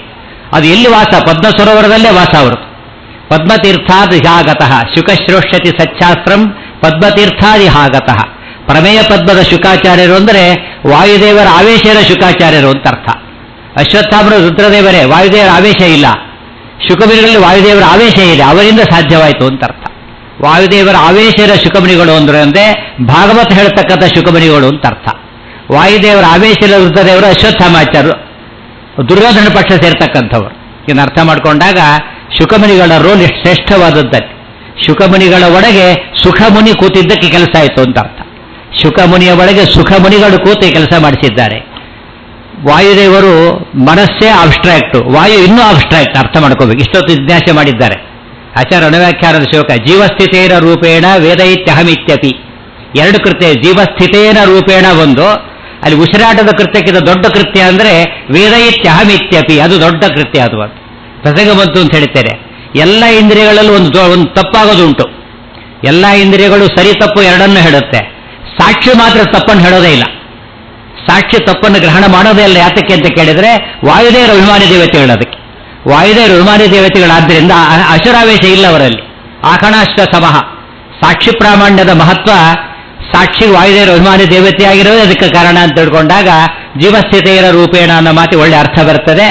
ಅಲ್ಲಿ ಶುಕಮುನಿಗಳು ಅಲ್ಲಿರೋದು. ಶುಕಮುನಿಗಳು ಆ ರೀತಿ ಮಾಡಿದ್ದರಿಂದ ಶ್ರೀನಿವಾಸ ಪದ್ಮಾವತಿಯರ ಕಲ್ಯಾಣ ಆಯಿತು, ಕೊನೆಯ ತೀರ್ಮಾನ. ಹಾಗಿದ್ರೆ ಮೊದಲು ಆಗಿದ್ದಿಲ್ವೇ, ಆಮೇಲೆ ಆಯಿತು ಅಂದ್ರೆ ಇಲ್ಲ. ಔತ್ಪತ್ತಿಕಸ್ತು ಶಬ್ದಶ್ಚ ಅರ್ಥೇನ ಹಿ ಸಂಬಂಧ ಓಂ ಸೂತ್ರ. ಶ್ರೀನಿವಾಸ ಶಬ್ದಾರ್ಥಗಳ ಸಂಬಂಧ ನ್ಯಾಚುರಲ್. ಶ್ರೀನಿವಾಸ ಪದ್ಮಾವತಿಯರ ಕಲ್ಯಾಣ ನ್ಯಾಚುರಲ್, ಹೊಸದಾಗಾದ ಕಲ್ಯಾಣ ಅಲ್ಲ ಅದು. ಒಂದು ಹೊಸದಾಗಿ ಕಲ್ಯಾಣ ಆಗೋದೇ ಇಲ್ಲ. ನಾವು ತಿಳ್ಕೊಳ್ಳೋದು ಬೇರೆ, ಆಗೋದು ಬೇರೆ. ಆಗಿರೋದು ಯಾವಾಗಲೂ ತಿಳ್ಕೊಳ್ಳೋದು ಒಮ್ಮೊಮ್ಮೆ ಅಷ್ಟೇ ಹೊರತು ಶ್ರೀನಿವಾಸ ಕಲ್ಯಾಣ ಆಗೋದಲ್ಲ. ತಿಳ್ಕೊಂಡಾಗ ನಮ್ಮ ಕಲ್ಯಾಣವಾಗ್ತದೆ ಅಂತ ಅರ್ಥ. ಶ್ರೀನಿವಾಸ ಪದ್ಮಾವತಿ ಬೇರೆ ಎಲ್ಲೋ ಒಂದು ಕಡೆ ಇದ್ರು, ಶಬ್ದ ಎಲ್ಲೋ ಒಂದು ಕಡೆ ಇತ್ತು, ಅರ್ಥ ಎಲ್ಲೋ ಒಂದು ಕಡೆ ಇತ್ತು, ಸೇರಿಸಿದೀವಿ ಅಂದ್ರೆ ಶ್ರೀನಿವಾಸ ಕಲ್ಯಾಣ ಆಗಲಿಲ್ಲ. ಜೊತೆಗೇ ಇದ್ದಾರೆ. ದೂರ ಮಾಡ್ಕೊಂಡ್ರೆ ಏನಾಗುತ್ತೆ, ಸುರಾಣಕರ ಕಥೆ ನೆನಪಾಗತ್ತಾಗ. ಸುರಾಣಕರು ಹೇಗೆ ಬೇರೆ ಅಂತ ತಿಳ್ಕೊಂಡಿದ್ದಕ್ಕೆ ಅವ್ರಿಗೆ ಅನರ್ಥ ಉಂಟಾಯ್ತೋ, ಶಬ್ದ ಬೇರೆ ಇದೆ, ಅರ್ಥ ಬೇರೆ ಇದೆ, ನಾವು ಕೂಡಿಸ್ತೇವೆ ಅಂತ ತಿಳ್ಕೊಂಡ್ರೆ ಆ ಸುರಾಣಕರ ಕಲ್ಪನೆ. ಅದೇ ಕೂಡಿದ್ರೆ ಅರ್ಥ ಮಾಡ್ಕೊಳ್ಳುತ್ತೇವೆ ಅಂತ ಕೇಳಿದರೆ ಅದು ನಿಜವಾದ ಅರ್ಥ, ಸುಖತೀರ್ಥರ ಕಲ್ಪನೆ ಅಂತ ಅರ್ಥ ಮಾಡಿಕೊಂಡು ಪ್ರತಿಯೊಂದು ಶಬ್ದದ ಅತ್ಯಂತ ಮುಖ್ಯವಾದ ಗುರಿ ಆಕಾಶಾತ್ ಪತಿತಂ ತೋಯಂ. ಪತಿತಂ ಅಂದ್ರೆ ಉದ್ಭೂತಂ ಅಂತರ್ಥ, ಅಭಿವ್ಯಕ್ತಂ ಅಂತರ್ಥ. ಆಕಾಶದಲ್ಲಿ ವ್ಯಕ್ತವಾಗತಕ್ಕಂಥ ಪ್ರತಿಯೊಂದು ಪದ್ಮ, ಪ್ರಮೇಯ ಪದ್ಮ ಭಗವಂತನನ್ನೇ ಹೇಳ್ತಾ ಇದೆ. ಅಂಥ ತತ್ವವನ್ನು ತಿಳ್ಕೊಂಡೋದೇ ನಿಜವಾದ ಶ್ರೀನಿವಾಸ ಕಲ್ಯಾಣ. ಅದು ತಿಳ್ಕೊಂಡಾಗ ನಮ್ಮ ಜೀವನ ಕಲ್ಯಾಣ. ಒಲಿದು ಭಕ್ತರಿಗಾಗಿ ಮದುವೆ ಹವಣಿಸಿಕೊಂಡೆ ಸುಲಭ ದೇವರ ದೇವ ವಿಜಯ ವಿಠಲ ರೇಯ. ಭಕ್ತರಿಗೋಸ್ಕರ ತೋರಿಕೆ ಮದುವೆ, ಒಳಗಿಂದಲ್ಲ. ಪ್ರಸಂಗ ಮುಂಚೆ ಒಂದು ಮಾತು ಹೇಳಿದ್ದೇನೆ. ಶ್ರೀನಿವಾಸ ಬಂದ, ಹುತ್ತದಲ್ಲಿ ಸೇರಿಕೊಂಡ. ಬೆಟ್ಟದಲ್ಲಿ ಹುತ್ತ, ಸ್ವಾಮಿ ಪುಷ್ಕರಣೆ, ಶ್ರೀನಿವಾಸ ಬಂದು ಸೇರಿಕೊಂಡ. ಎಷ್ಟು ಅರ್ಥ ಇದೆ ಅದಕ್ಕೆ. ಪರ್ವತದಲ್ಲಿ ಪರ್ವತಕ್ಕೆ ಶ್ರೀನಿವಾಸನ ಆಗಮನ, ಪರ್ವತದ ಮೇಲೆ ಶ್ರೀನಿವಾಸನ ಆಗಮನ. ಪರ್ವತ 18 ಪರ್ವಗಳ ಮಹಾಭಾರತ ಪರ್ವತ, ಅದಕ್ಕೆ ಶ್ರೀನಿವಾಸ ಇಳಿದು ಬಂದ. ಅಲ್ಲಿ ದೊಡ್ಡ ಹುತ್ತ ಇದೆ. ಹುತ್ತ ಅಂದ್ರೆ ಏನು? ಹುತ್ತ ಹಾವುಗಳ ವಾಸಸ್ಥಾನ. ಹಾವು ಅಂದ್ರೆ ಅಹಿ, ಅಹಿ ಅಂದ್ರೆ ಸಂಶಯ, ಅಹಿ ಸಂಶಯ, ಸಂಶಯಗಳ ಸಾಗರ ಮಹಾಭಾರತ ಅಂದ್ರೆ. ದ್ರೌಪದಿ 5 ಜನ ಗಂಡಂದ್ರು, ಸುರುವಾಯ ಸಂಸ, ಅಲ್ಲಿಂದ ಸಂಶಯಿಸರು.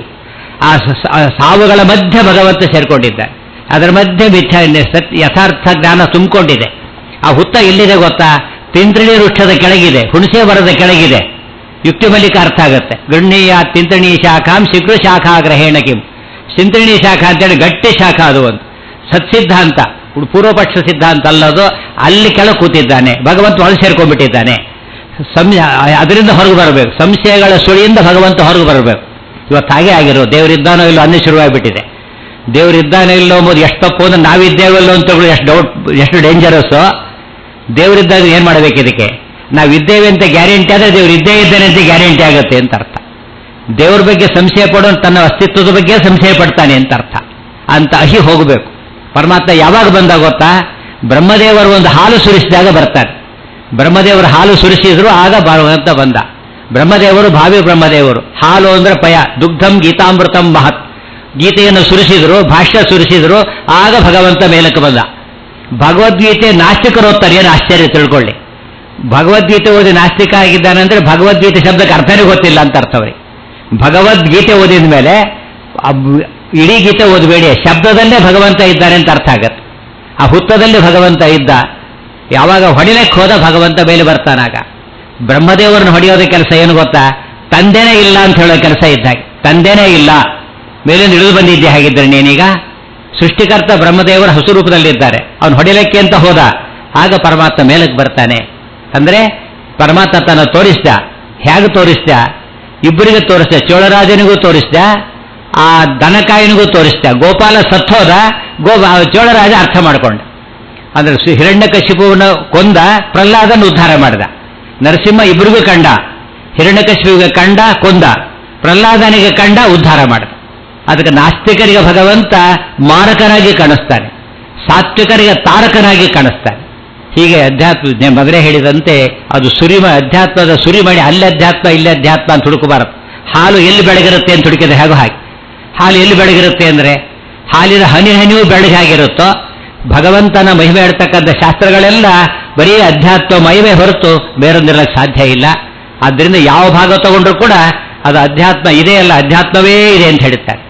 ಕುದುರೆ ಮೇಲೆ ಭಗವಂತ ಕೂತ್ಕೊಂಡು ಬಂದ ಶ್ರೀನಿವಾಸ. ಕುದುರೆ ವಾಯುದೇವರು, ಬೇರೆ ಶ್ರೀನಿವಾಸ ಕೂತಿದ್ದಾನೆ. ವಿಷ್ಣು ಸಹಸ್ರನಾಮ ವಾಯುವಾಹನ, ಮತ್ತೆ ಅರ್ಥ ಆಯ್ತು. ವಾಯುವಾಹನ ಎಂಬುದು ವಿಷ್ಣು ಸಹಸ್ರನಾಮ ಓದಿರ್ತೇವಲ್ಲ, ಶ್ರೀನಿವಾಸ ಕಲ್ಯಾಣ ಕೇಳಿದ ಸ್ಪಷ್ಟ ಗೊತ್ತಾಗುತ್ತೆ. ಕುದುರೆಯ ಕೆಳಗೆ, ಮೇಲೆ ಭಗವಂತ. ಜೀವೋತ್ತಮನ ಮೇಲೆ ಸರ್ವೋತ್ತಮ ಕೂತಿದ್ದಾನೆ. ಪದ್ಮಾವತಿಯನ್ನು ತೋರಿಸ್ತಾರೆ. ಆದರೆ ಜೀವೋತ್ತಮ ಸರ್ವೋತ್ತಮರ ಸಂಪರ್ಕದಿಂದ ವೇದವ್ಯಾಸರ ಮತ್ತು ಆಚಾರ್ಯರ ಕೃತಿಗಳಿಂದ ಪದ್ಮಾವತಿಯ ಸಂದರ್ಶನವಾಯಿತು. ಪ್ರಮೇಯ ಪದ್ಮಗಳ ಸಂಪರ್ಕವಾಗ್ತದೆ ಅಂತ ಅರ್ಥ. ಈಗ ಕೊನೆ ಇಲ್ಲ ಮೊದಲಿಲ್ಲ, ಅದೆಲ್ಲ ತಿಳ್ಕೊಳ್ಳೋದಕ್ಕೆ ಕೊನೆಯಾಗೊಂದು ಬಹಳ ಸ್ವಾರಸ್ಯ ಹೇಳಿ ಮುಗಿಸ್ತೇನೆ. ಆಕಾಶರಾಜ ಮಾವ, ಧರಣಿದೇವಿ ಅತ್ತೆ ಶ್ರೀನಿವಾಸನಿಗೆ ಈ ಎಂಥ ಮದುವೆ ಗೊತ್ತೇನು?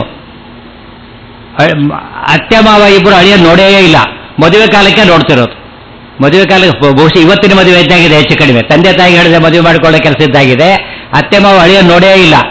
ಇದು ಸ್ವಾರಸ್ಯ. ಆಕಾಶರಾಜ ಜೀವ ಮತ್ತೆ ಈತ ನೋಡಿದ್ದು ಯಾವಾಗ ಮದುವೆ ಕಾಲಕ್ಕೆ ನೋಡಿದೆ, ಮೊದಲು ನೋಡಲಿಲ್ಲ ಅಂತ ಹೇಳ್ತಾರೆ. ಅಪರೋಕ್ಷ ಜ್ಞಾನ ಬಂದಾಗ ಕಾಣ್ತಾನೆ ಹೊರತು ಮಧ್ಯೆ ದೇವರು ಕಾಣೋದೇ ಇಲ್ಲ. ಆದರೆ ಶುಕಮುನಿಗಳಿಂದ ಕೇಳಿದ್ದು ಆ ಪರೋಕ್ಷ ಜ್ಞಾನದಿಂದ ಅಪರೋಕ್ಷ ಜ್ಞಾನಕ್ಕೆ ಹೋಗ್ತಾನೆ. ಹೀಗೆ ಅನೇಕ ಅರ್ಥಗಳ ಒಂದು ವಿಶಿಷ್ಟವಾದಂತಹ ಒಂದು ದೊಡ್ಡ ಪ್ರವಾಹ, ದೊಡ್ಡ ನಿಧಿ ಶ್ರೀನಿವಾಸ ಕಲ್ಯಾಣ. ಅದನ್ನು ಶ್ಲೋಕ ಕೊಟ್ಟು ಹೇಳಿದಾಗ ಹೇಳ್ಬೋದು. ಪ್ರತಿ ಶ್ಲೋಕದಲ್ಲೂ ಅಧ್ಯಾತ್ಮ ಹೇಳೋದಕ್ಕೆ ಬರುತ್ತೆ, ಪ್ರತಿ ಘಟ್ಟದಲ್ಲೂ ಅಧ್ಯಾತ್ಮ ಹೇಳೋದಕ್ಕೆ ಬರುತ್ತೆ. ಅದರಲ್ಲಿ ಒಂದು ಮಾತು ಹೇಳ್ತೇನೆ. ಶ್ರೀನಿವಾಸ ಹೇಳ್ತಾನೆ, ಬಕಳಾದೇವಿನ ಕಳಿಸಿಬಿಡ್ತಾನೆ. ಆಮೇಲೆ ತಾನು ತೀರ್ಮಾನ ಮಾಡ್ತಾನೆ, ಒಂದು ಕಣ್ಣಲ್ಲ, ಹೆಂಗಸರು ಮಾಡಿದ ಕೆಲಸ ಅಲ್ಲ. ಗಾಬರಿ ಆಗ್ತದೆ ಕಥೆ ಕೇಳಿದರೆ. ಒಂದು ಕಣ್ಣಲ್ಲ, ಒಬ್ಬ ಮಗ ಅಲ್ಲ, ಹೆಂಗಸರು ಮಾಡಿದ ಕೆಲಸನೇ ಅಲ್ಲ.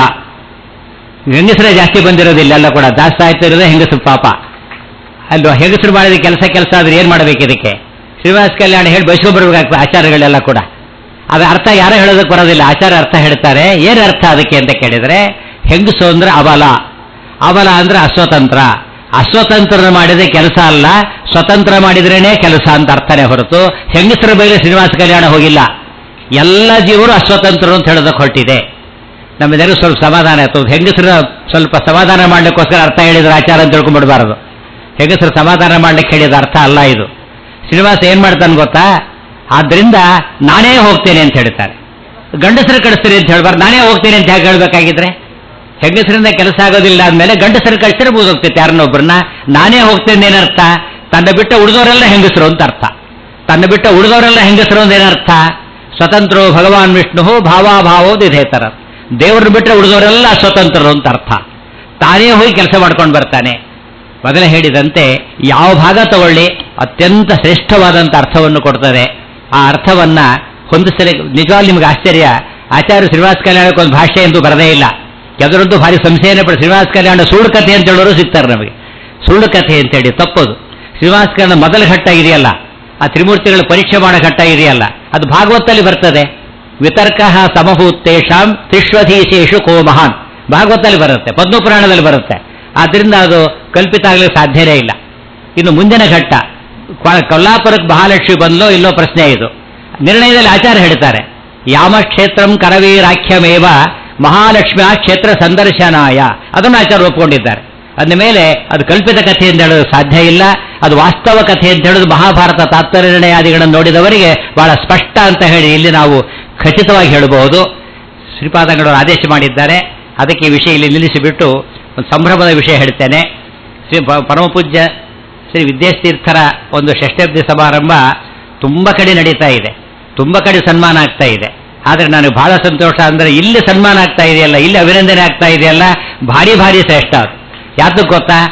ವಿದ್ಯಾಮಾನ್ಯ ತೀರ್ಥರ ಇಬ್ಬರು ಶಿಷ್ಯರು ಪರಸ್ಪರ ಒಂದು ಕಡೆ ಸೇರಿಕೊಂಡು ಬಿಟ್ಟು ವಿದ್ಯಾಧೀಶ ತೀರ್ಥ ಶ್ರೀಪಾದರಿಂದ ವಿದ್ಯಾತೀರ್ಥರಿಗೆ ಸನ್ಮಾನ ಅಂತ ಕೇಳಿದರೆ ವಿದ್ಯಾಮಾನ್ಯ ತೀರ್ಥರಿಂದಲೇ ಆಗ್ತಕ್ಕಂಥ ಸನ್ಮಾನ ಅದು. ಒಂದು ತಮ್ಮ ಶಿಷ್ಯ ಶ್ರೀಪಾದರಾಯರು ಹೇಗೆ ವ್ಯಾಸರಾಯರನ್ನು ಹೊಗಳಿದ್ರಲ್ಲ, ಆ ರೀತಿ ಇದ್ದ ಹಾಗೆ ಪರಸ್ಪರಂ ಭಾವಯಂತಹ ಶ್ರೇಯಃ ಪರಮವಾಪ್ಸ್ಯತ. ಬಹಳ ಸುಂದರವಾದ ದೃಶ್ಯ ಇದು. ಆ ಹಿನ್ನೆಲೆಯಲ್ಲಿ ಪರಮ ಪೂಜ್ಯರಾದ ಉಭಯ ಶ್ರೀಪಾದಂಗಳವರ ಈ ಒಂದು ಸಂದರ್ಶನ, ಅವರಿಂದ ನಿಜವಾಗ್ಲೂ ನೋಡಿ ಇಬ್ಬರು ಒಂದೇ ರೀತಿ ಮಾಡ್ತಿದ್ದಾರೆ ಕೆಲಸ ಕೂಡ. ವೇದವ್ಯಾಸ ಜಯಂತಿನ ಇವರು ಆಚರಣೆ ಮಾಡ್ತಾರೆ, ಹನುಮತ್ ಜಯಂತಿ ಅವರು ಆಚರಣೆ ಮಾಡ್ತಾರೆ. ಸರ್ವೋತ್ತಮನ ಜಯಂತಿ ಒಬ್ಬರು, ಜೀವೋತ್ತಮನ ಜಯಂತಿ ಒಬ್ಬರು ಆಚರಣೆ ಮಾಡ್ತಾ ಎರಡನ್ನೂ ಹೇಳಿದ ಗುರುಗಳಿಗೆ ಬಹಳಷ್ಟು ಸಂತೋಷ ಪಡಿಸ್ತಕ್ಕಂಥ ಕೆಲಸವನ್ನ ಇಬ್ಬರು ಮಾಡ್ತಾ ಇದ್ದಾರೆ. ಇಬ್ಬರು ಆಚರಣೆ ಹೇಗಿರುತ್ತೋ ಗೊತ್ತಾ? ಬರೀ ಜ್ಞಾನ ಕಾರ್ಯನೇ, ಸಿಂಹಪಾಲು ಜ್ಞಾನ ಕಾರ್ಯಕ್ಕೆ ಉಪಯೋಗಿಸ್ತಾರೆ. ಇವತ್ತು ಬಹುಶಃ ಒಂದು ಹಣ ಬೇಕಾಷ್ಟು ಖರ್ಚಾಗ್ತದೆ ಎಲ್ಲ ಕಡೆಯೂ. ಜ್ಞಾನ ಕಾರ್ಯ ಒಂದಕ್ಕೇನೆ ಹಣ ಅತಿ ಹೆಚ್ಚು ಖರ್ಚಾಗತಕ್ಕಂಥ ಜಾಗ ಅಂದರೆ ಒಂದು ವಿದ್ಯಾತೀರ್ಥರ ಜಾಗ, ವಿದ್ಯಾಧೀಶಿರ್ತಿರತಕ್ಕಂಥ ಜಾಗ. ಬರೀ ಜ್ಞಾನ ಕಾರ್ಯ ಸುರಿಮಣೆ ಮಾಡ್ತಕ್ಕಂಥ ಮಹಾನುಭಾವರು ಇಬ್ಬರು ಸೇರಿದ್ದಾರೆ.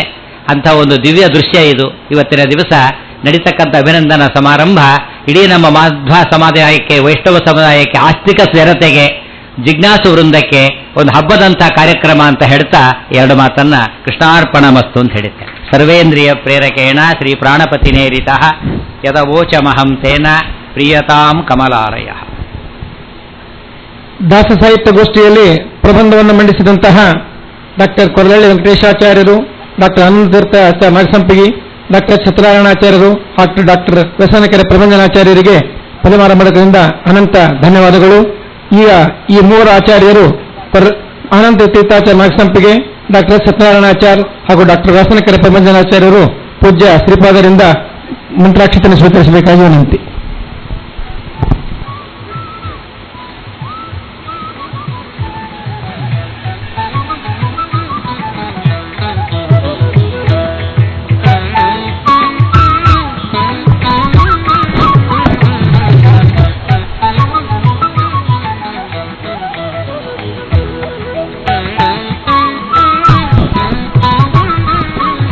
ಕೊರಳಳ್ಳಿ ವೆಂಕಟೇಶಾಚಾರ್ಯ ಇವರು ಶ್ರೀಪಾದರಿಂದ ಬ್ರಹ್ಮಪ್ರವೇಶ ಸ್ವೀಕಾರ ಮಾಡಬೇಕು.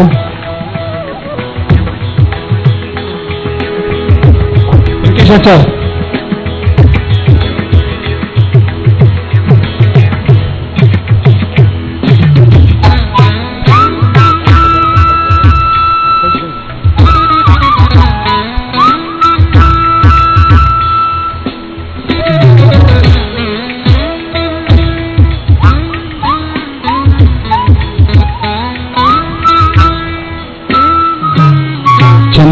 ಉದ್ಯಮಿಗಳಾದ ಹೋಟೆಲ್ ಉದ್ಯಮಿಗಳಾದ KL ರಾವ್ ದಂಪತಿಗಳು ಶ್ರೀಪಾದರಿಂದ ಪರಮಪ್ರವೇಶ ಸ್ವೀಕಾರ ಮಾಡಬೇಕು.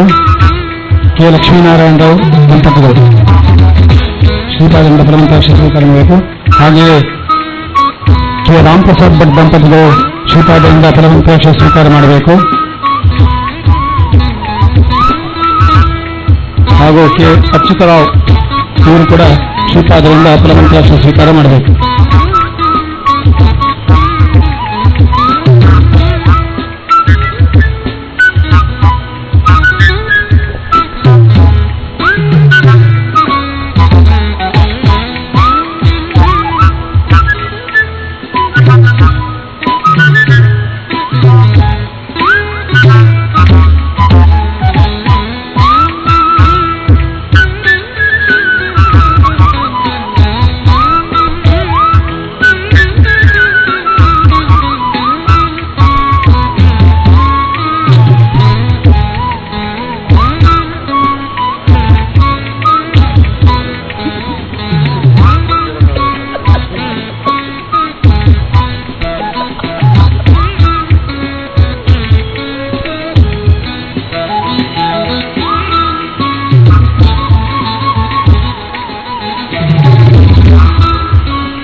ಕುಮಾರಿ ಸುಚಿತ್ರ, ಕುಮಾರಿ ನಂದಿನಿ ಇವರು ಶ್ರೀಪಾದ ಸ್ವೀಕರಿಸಬೇಕು.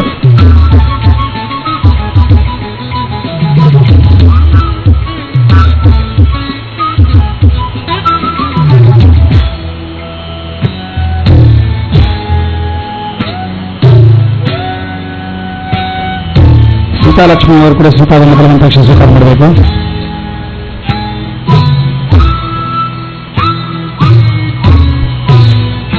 ಕುಮಾರಿ ರಂಜಿತಾ ಅವರು ಶ್ರೀಪಾದದಿಂದ ಪರಮಪ್ರವೇಶ ಸ್ವೀಕಾರ ಮಾಡಬೇಕು.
ಇವತ್ತು ದಿನ ನಡೆದ ಹನುಮತ್ ಜಯಂತಿ, ಬ್ರಹ್ಮಕಲಶ ಹಾಗೂ ಯೋಗದೀಪಿಕ ರಡತ ಮಹೋತ್ಸವದ ಅವಭೃತ ಸ್ನಾನದ ಘಟ್ಟದಲ್ಲಿ ನಾವೆಲ್ಲ ಇದ್ದೇವೆ. ನಿಜವಾದ ಅವಭೃತ ಸ್ನಾನ ಅಂದರೆ ವಿದ್ಯಾಮಾನ್ಯರ ಒಂದು ಪ್ರತಿಬಿಂಬರಾದ ವಿದ್ಯಾಮಾನ್ಯರ ಮೊದಲ ಮಠ ಭಂಡಾರಿಕೆರೆ ಮಠ. ಆ ಭಂಡಾರಿಕೆರೆ ಮಠದ ಕಿರಿಯ ಶ್ರೀಪಾದರಾದ ಶ್ರೀ ವಿದ್ಯೇಶತೀರ್ಥ ಶ್ರೀಪಾದರ 60ನೇ ಸಂವತ್ಸರದ ಪ್ರಯುಕ್ತ ಶ್ರೀ ಪದಮಾರು ಮಠದ ಶ್ರೀ ಶ್ರೀ ವಿದ್ಯಾಧೀಶ ತೀರ್ಥ ಶ್ರೀಪಾದರು ಅವರಿಗೆ ಅಭಿನಂದನೆ ಏನು ಕಾರ್ಯಕ್ರಮವನ್ನು ಹಮ್ಮಿಕೊಂಡಿದ್ದಾರೆ. ಅದು ವಿದ್ಯಾಮಾನ್ಯರ ಶತಮಾನೋತ್ಸವದ ಸಂದರ್ಭದಲ್ಲಿ ಅವರಿಗೂ 60ನೇ ವರ್ಷ ಆಗಿರುವುದು ಯೋಗ.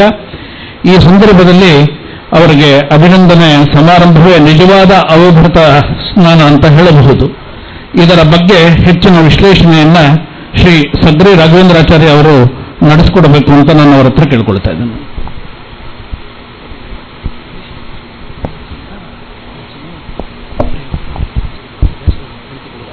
ವ್ಯಾಸರಾಜ್ ಅವರು ಶ್ರೀಪಾದರಿಂದ ಫಲಮಂತ್ರಾಕ್ಷತೆಯನ್ನು ಪಡೆಯಬೇಕು. ದಂಪತಿಗಳು ಶ್ರೀಪಾದರಿಂದ ಫಲಮಂತ್ರಾಕ್ಷತೆ ಪಡೆಯಬೇಕು ಅಂತ ಕೇಳ್ಕೊಳ್ತಾನೆ.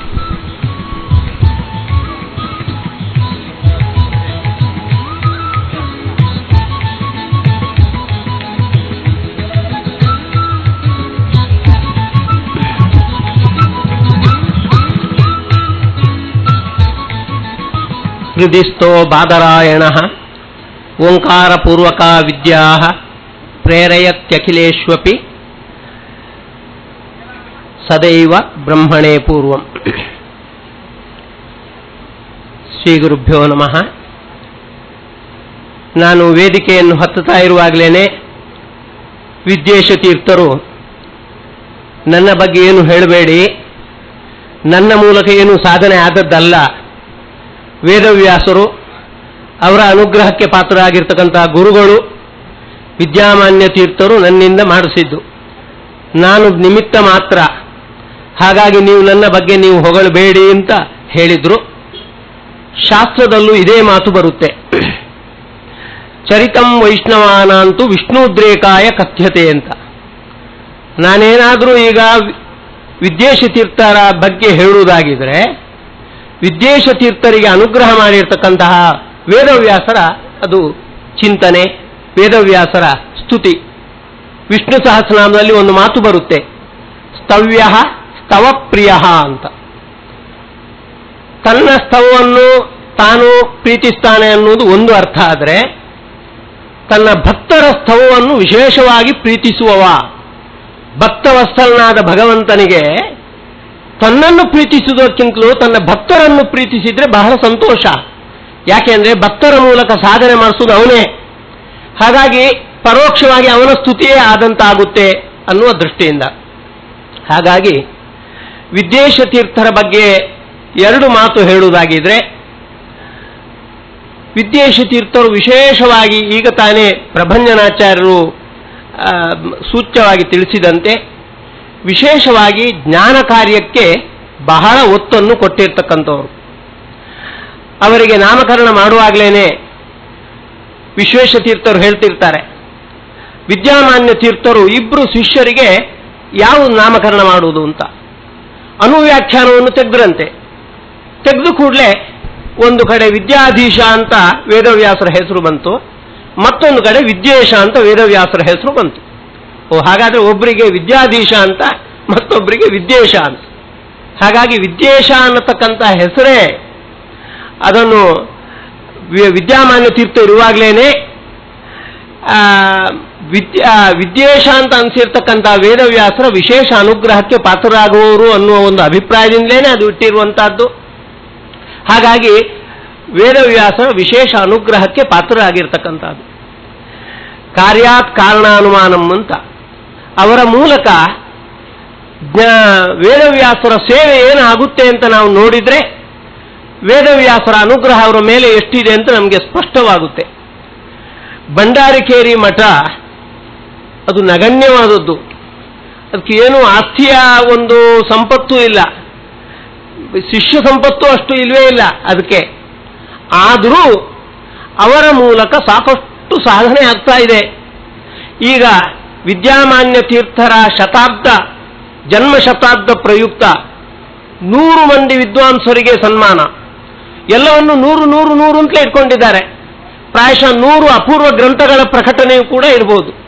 ಹೀಗೆ ಅವರ ಮೂಲಕ ವೇದವ್ಯಾಸರು ನಡೆಸ್ತಾ ಇದ್ದಾರೆ. ಭಾಗವತಾಶ್ರಮ ಅಂತ ಭಾಗವತದ ಪ್ರಚಾರಕ್ಕಾಗಿಯೇ ಒಂದು ಸಂಸ್ಥೆಯನ್ನು ಹುಟ್ಟುಹಾಕಿ ಆ ಮೂಲಕ ಭಾಗವತದ ವಿಶೇಷ ಪ್ರಚಾರ. ಅದು ಹೇಗೆ ಮನೆಗೆ ಹೋಗಿ ಅವರಿಗೆ ಮನೆಯಲ್ಲಿ ದುಡ್ಡು ತಗೊಳ್ಳುವಂತಹದ್ದು ಅವರ ಉದ್ದೇಶ ಅಲ್ಲ. ತಮ್ಮ 60ನೇ ಈ ಸಂವತ್ಸರ ಪ್ರಯುಕ್ತವಾಗಿ ಎಲ್ಲ ಮನೆಗೆ ಭಾಗವತದ ಸಂದೇಶವನ್ನು ತಲುಪಿಸಬೇಕು ಅಂತ. ಹಾಗಾಗಿ ಯಾರು ಸಾತ್ವಿಕರಿದ್ದಾರೆ ಅವರ ಮನೆಗೆ ಹೋಗಿ ಭಾಗವತದ ಪ್ರವಚನ ಮಾಡ್ತಾರೆ. ಅದು ಸಾಮಾನ್ಯ ಅಲ್ಲ, ಒಂದು ಆಳವಾದ ಒಂದು ವಿಷಯವನ್ನು ತಗೊಂಡು ಪ್ರಸ್ತುತಪಡಿಸುವಂಥದ್ದು. ಅವರ ಮೂಲಕ ವೇದವ್ಯಾಸರೊಂದು ಎಷ್ಟು ದೊಡ್ಡ ಕೆಲಸ ಮಾಡಿಸ್ತಾರೆ ಅಂದರೆ, ಸರ್ವಮೂಲದ ಎಲ್ಲ ಮಾತುಗಳನ್ನು ಬೇರೆ ಬೇರೆ ಬೇರೆ ಬೇರೆ ಸಂದರ್ಭದಲ್ಲಿ ಅದನ್ನು ಅವರು ಪ್ರಸ್ತುತಪಡಿಸುವಂಥದ್ದು. ಇದು ವಿದ್ಯೇಶ ತೀರ್ಥರ ಒಂದು ವಿಶಿಷ್ಟವಾಗಿರ್ತಕ್ಕಂತಹ ಒಂದು ಪ್ರವಚನ ಶೈಲಿ. ಪ್ರಾಯಶಃ ಬೇರೆ ಯಾರೂ ಇದನ್ನು ಅಳವಡಿಸಿಕೊಳ್ಳಿಕ್ಕೆ ಸಾಧ್ಯ ಇಲ್ಲ. ನಾಸ್ತಿ ನಾರಾಯಣ ಸಮಂ ನ ಭೂತಂ ನ ಭವಿಷ್ಯತಿ ಏಕೇನ ಸತ್ಯವಾಕ್ಯೇನ ಸರ್ವಾರ್ಥಂ ಸಾಧಯಾಮ್ಯಹಂ ಅಂತ ಬಹಳ ಪ್ರಸಿದ್ಧವಾದದ್ದು. ಅವರು ಯೋಚನೆ ಮಾಡ್ತಾರೆ, ಇದು ಸತ್ಯವಾಕ್ಯ ಅಂದ್ರೆ ಏನು, ಉಳಿದದ್ದೆಲ್ಲ ಸುಳ್ಳು ವಾಕ್ಯ ಅಂತ ಅರ್ಥವೋ, ಇದನ್ನು ಮಾತ್ರ ಸತ್ಯವಾಕ್ಯ ಅಂತ ಯಾಕೆ ಕರೆದ್ರು? ಅವರು ಹೇಳ್ತಾರೆ, ಸತ್ಯ ಅನ್ನುವುದಕ್ಕೆ ತಲವಕಾರೋಪನಿಷತ್ತು ಭಾಷ್ಯದಲ್ಲಿ ಮಧ್ವಗುರುಗಳು ಬ್ರಹ್ಮಮೀಮಾಂಸಾ ಅಂತ ಅರ್ಥ ಇಟ್ಟಿದ್ದಾರೆ. ಹಾಗಾಗಿ ಏತೇನ ಸತ್ಯವಾಕ್ಯೇನ ಅಂದ್ರೆ ಇದು ಬ್ರಹ್ಮಮೀಮಾಂಸಾದ ವಾಕ್ಯ. ಹಾಗಾಗಿ ಈ ಬ್ರಹ್ಮಮೀಮಾಂಸದ ವಾಕ್ಯದ ಆಧಾರದಲ್ಲಿ 1,00,000 ಶ್ಲೋಕಗಳನ್ನು ನಾನು ವ್ಯಾಖ್ಯಾನ ಮಾಡ್ತಾ ಇದ್ದೇನೆ, ಇದಕ್ಕೆ ಪೂರಕವಾಗಿ ಪ್ರಸ್ತುತಪಡಿಸ್ತೇನೆ ಅಂತ. ಇದನ್ನು ನಾನು ಮಾದರಿಯಾಗಿ ಕೊಟ್ಟಿರುವಂತಹದ್ದು. ಈ ರೀತಿ ಪ್ರತಿಯೊಂದು ವಾಕ್ಯವೂ ಕೂಡ ಅವರ ಭಾಷಣದ ಶೈಲಿಯೇ ಹಾಗೆ. ಯಾವುದಾದ್ರೂ ಒಂದು ಹೊಸ ವಿಚಾರವನ್ನು ಅದು ಸರ್ವಮೂಲದಲ್ಲಿ ಬಂದಿರತಕ್ಕಂಥ ಆಚಾರ್ಯರ ಸಂದೇಶವನ್ನು ಅದಕ್ಕೆ ಹೊಂದಿಸಿ ಅದನ್ನು ಪ್ರಸ್ತುತಪಡಿಸುವಂತಹದ್ದು. ಇಷ್ಟು ದೊಡ್ಡ ಸಾಧನೆ ವಿದ್ಯೇಶ ತೀರ್ಥರಿಂದ ನಡೆದಿದೆ. ಭಂಡಾರಿಕೇರಿಯಲ್ಲಿ ಸಾಕಷ್ಟು ವೆಚ್ಚ ಮಾಡಿ ಹೊಸ ಹೊಸ ಕಟ್ಟಡಗಳನ್ನು ಕಟ್ಟಿ ಅಲ್ಲಿ ಬೇಕಾದಂತಹ ಪ್ರವಚನ ಇತ್ಯಾದಿಗಳು ನಡೀಲಿಕ್ಕೆ ಅವಕಾಶ ಮಾಡಿಕೊಡ್ತಿದ್ದಾರೆ. ವಿಶ್ವೇಶ ತೀರ್ಥರು ಅಲ್ಲಿ ಅಧ್ಯಯನ ಮಾಡಿರುವಂತಹದ್ದು. ಅವರು ಹೇಳ್ತಿರ್ತಾರೆ, ನಾನು ಅಧ್ಯಯನ ಮಾಡುವಾಗ ಇಲ್ಲಿ ಗುರುಕುಲ ಹೇಗಿತ್ತು, ಈಗ ಇಷ್ಟೊಂದು ಪರಿವರ್ತನೆ ಆಗಿದೆ ಅಂತ.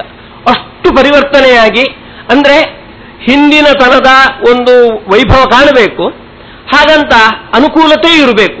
ಆ ರೀತಿಯ ಒಂದು ವ್ಯವಸ್ಥೆಯನ್ನು ಅಲ್ಲಿಯೂ ಕೂಡ ಮಾಡಿದ್ದಾರೆ. ಬೆಂಗಳೂರಿನಲ್ಲೂ ಕೂಡ ಆ ಭಾಗವತಾಶ್ರಮ ಅಂತ ಒಂದು ಸಂಸ್ಥೆಯನ್ನು ನಿರ್ಮಾಣ ಮಾಡಿ ಆ ಮೂಲಕ ಎಲ್ಲ ಭಾಗವತದ ಪ್ರಚಾರವನ್ನು ನಡೆಸ್ತಾ ಇದ್ದಾರೆ.